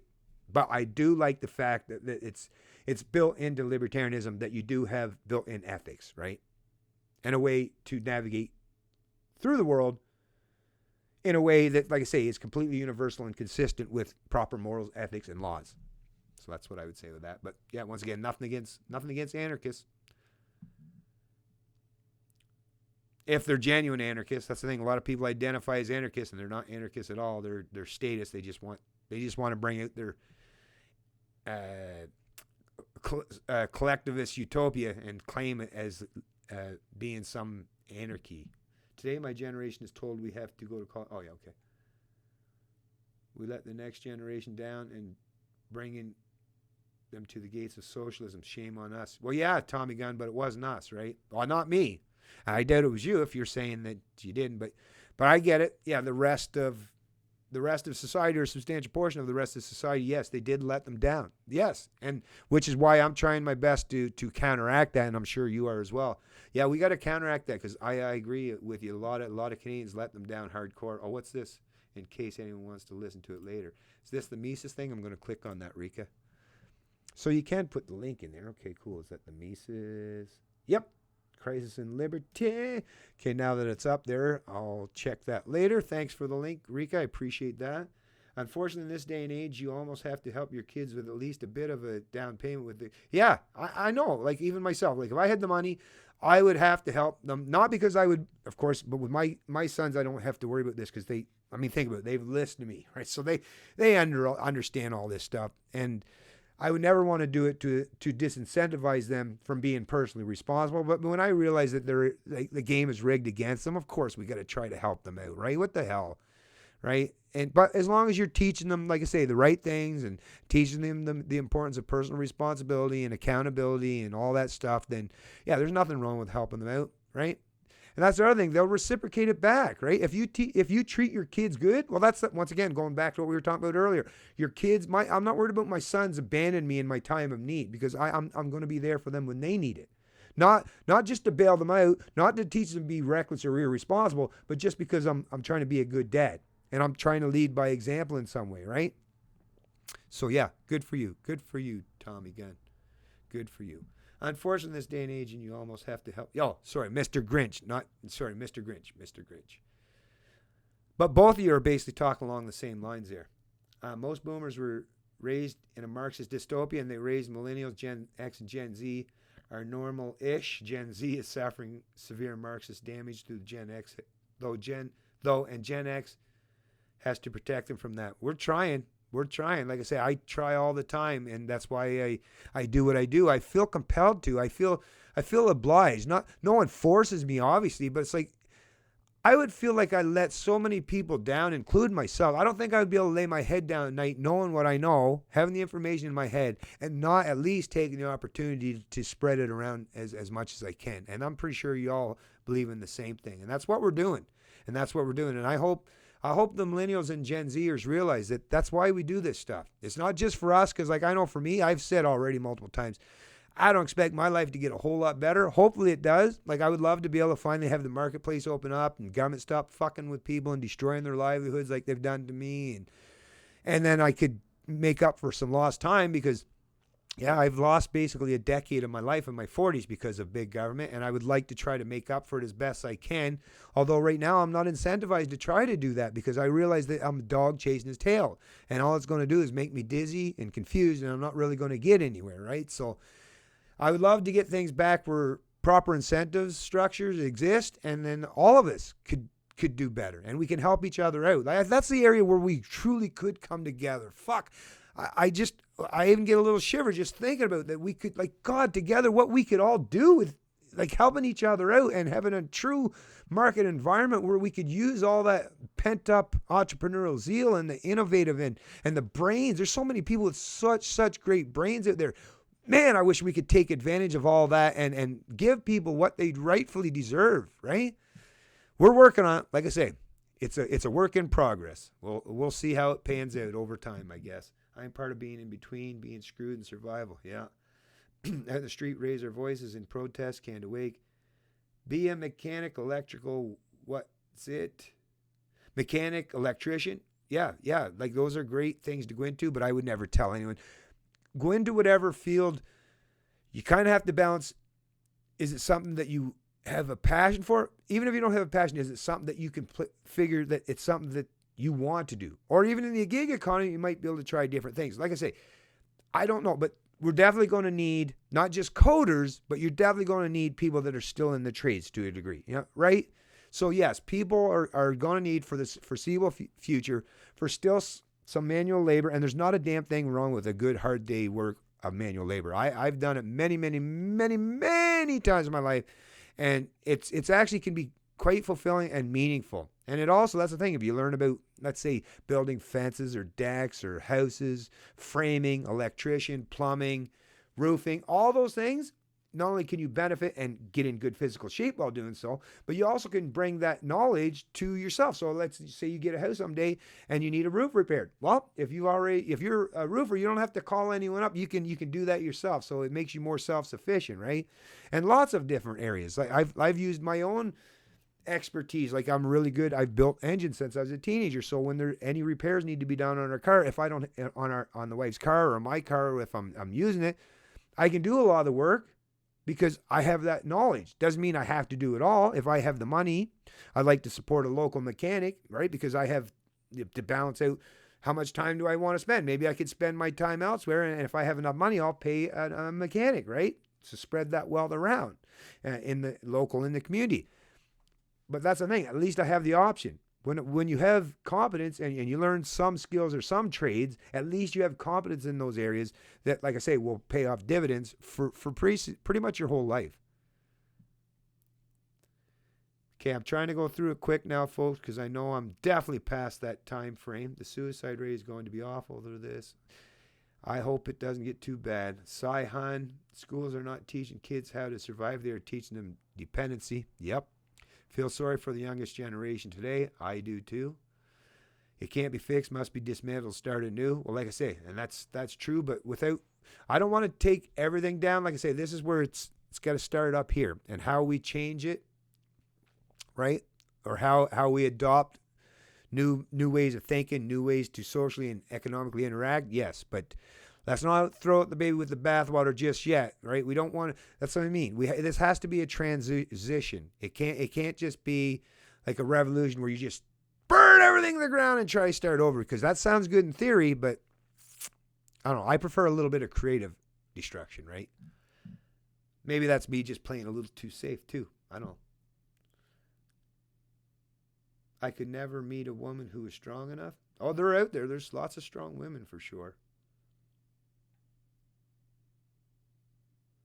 I just don't know how to do taxes I didn't know how to do tax till last year. That's something you shouldn't have to learn to do. Hashtag taxation is theft. It's a shame you have to be taught to do that, but I don't file income tax anymore. Stuff like, when it comes to your own personal stuff, I would just say, like, and it's just for your own good, I would just say, when it comes to your own personal stuff in terms of taxes and government, keep that stuff to yourself, because anything you put online, not that I would ever, I don't care, but I'm just saying, if it's out there in public, they could use it against you at some point in time. I just say, don't give them anything. I just wasn't tough. Lots of things that were necessary. Okay. Most people, I can't live in the lie knowing the truth. It's hard. It's hard. Schools should teach gun handling and safety. Well, your parents, right? Because those are the people that's going to have the most vested interest in making sure that you do, practice responsible gun safety. As someone that grew up in rural community, like for a lot of my life, it was just normal. It's breathing. Like I say, where I live, everybody's got a gun. At least one or two or three or four or five. No, and like there's some people that you'd be like, holy frickin' hillbilly. But even they have all grown up. In some areas, you'd be like, God damn, you sure you can trust them with a gun? Yeah, because it was part of their culture growing up. Even some people that are like, holy fuck, you sure they're even smart enough to know how to pull the trigger? Like, yeah, because they were started from a very early age, taught to be responsible, taught to respect that a gun is something, that can cause grave harm, can kill a person instantaneously, right? So, if you're raised in that environment, then that safety and security, it kind of comes hand in hand. And if you have responsible parents, which obviously if you bring kids, I mean, not saying there aren't such things that are irresponsible parents, but that's going to happen. That's going to exist regardless, right? But yeah, if there are let's say if there are options, let's say you're one of those kids that's being raised by parents that aren't responsible, it would be good to I don't know about schools, but at least have somewhere where you can go and get that kind of knowledge, right? Have a knowledge available to both young and old when it comes to gun safety and how you should store them when you're not being used and all that stuff. Like, yes, that's all good to have. Been married for 666 years. Religion is another control mechanism. It sure is. And like I say, the most powerful religion that's practiced today is the religion of statism. That's the problem. And it's the most dangerous it's the most religious or the most dangerous religion on the planet, as Larkin Rose has said many times himself. Does a lie apply to you even if you didn't know the law existed? Same goes for the spiritual world. Schools should be tailored to the talents of the child. Instead, they break them to form them all. Well, yeah, because our education system was built on the Prussian model, right? Conformity, division of labor. Like it's basically it's government. Like it's like a factory type of setting where you just want to churn out mindless people that know how to perform particular skills based on that division of labor, but they don't know how to think critically. They conform to authority. So yeah, I get you. I get what you're saying there. But yeah, education should be tailored to the talents of and that would happen in like anything absent of a public school system. So private school, online learning, that can happen easily today. And like I say, it can be done right now. Don't even have to think, oh, how are we going to figure this out? You can literally do that right now. Because there's nothing on the internet. Like whatever you want to learn about, you can learn about it on the internet. It's all up there, folks. Hell and fire were born to be released. I believe I am a seeker of knowledge. Right on. It's very different when we were born, Bennett. Yes, it was. We left home to have a better life than our parents. Yeah, we've definitely been trying. Seems like a dog chasing his tail, though, all the time, doesn't it? Anyway, scrolling down to the bottom here, folks, because let me look here. Whoa! Does that say 2:54? Okay, I'm going on 3 hours. You folks are troopers. Bunch of troopers putting up with me for 3 hours. Dang, that's crazy, huh? Anyways, I'm going to tie this up because I didn't realize that I'd gone even. I knew I was gone past that, probably a little past that 2.5. But geez, well, this is how much I enjoy talking with you folks. And actually, you know what? There's a few things that I didn't even get to, and I'm not gonna make you sit through any more stuff. But there's some. Damn, I wish I had got to this one. I'll cover it in the next stream anyways. But if you're someone out there that's, interested in even just having a discussion with me sometime, reach out to me through any of my social media pages or email me. The email is going to be, like I say, going to be linked in the description of this video. And I'm more than willing to bring anyone on. When we do that, though, I can't do it with this particular one. But when we do that, I'll use my other streaming service, Streamlabs or StreamYards, so that we can actually have a conversation face to face. Well, with both of us on the stream, and we can talk about whatever you want to talk to. I'm open to. Of course, it should be related to liberty and all that stuff and economics. Anything has to do with human freedom, right? But yeah, I'm always willing to have a conversation with just about anyway. But like I say, I appreciate everyone that showed up the stream. I want to make sure I didn't miss out on anyone that gave any more donations. No, looks like I got all that covered. Sorry about the chats that I did miss. But I like I say, I will, if you had any questions, just keep them for the next stream because I'll try to go through it quicker. Maybe the next one I won't have as many articles to reference. Yeah, I'll keep the article reference and stick more with the chat. Like I say, I'll keep switching up so that I'm making sure that I'm getting to everyone's questions and keeping this at least somewhat entertaining because I know 3 hours is a long time to put up with. But I haven't figured out a way how to do this while standing on my head as of yet, but I'm working on it. Just kidding. Anyways, everyone out there, have yourself a great day. Like I say, all the links to all the things that I've been covering in this video will definitely be in the description in the stream, or should I say in the stream. And we'll see you in the next stream. It will, if it's not tomorrow, it'll be at some point in time in the weekend. And like I say, take care of everyone. Take care of yourself and those you love. Everyone stay safe. Try to avoid the COVID if you can. Practice some personal responsibility in the PPE. Don't put people that you love in any kind of danger or under any threat of getting in contact with this virus themselves. And the more personal responsibility that we show, and we Gen Xers are really good at that, if we can lead by example and we can show that now we don't need government to tell us what to do. We know how to, we can take care of business all by ourselves. We don't need authoritarian mommy or daddy to tell us what to do after all, right? But anyways, I do appreciate everyone that showed up the stream. I'm going to tie it off now, and everyone have a great day. It's Canadian Libertarian.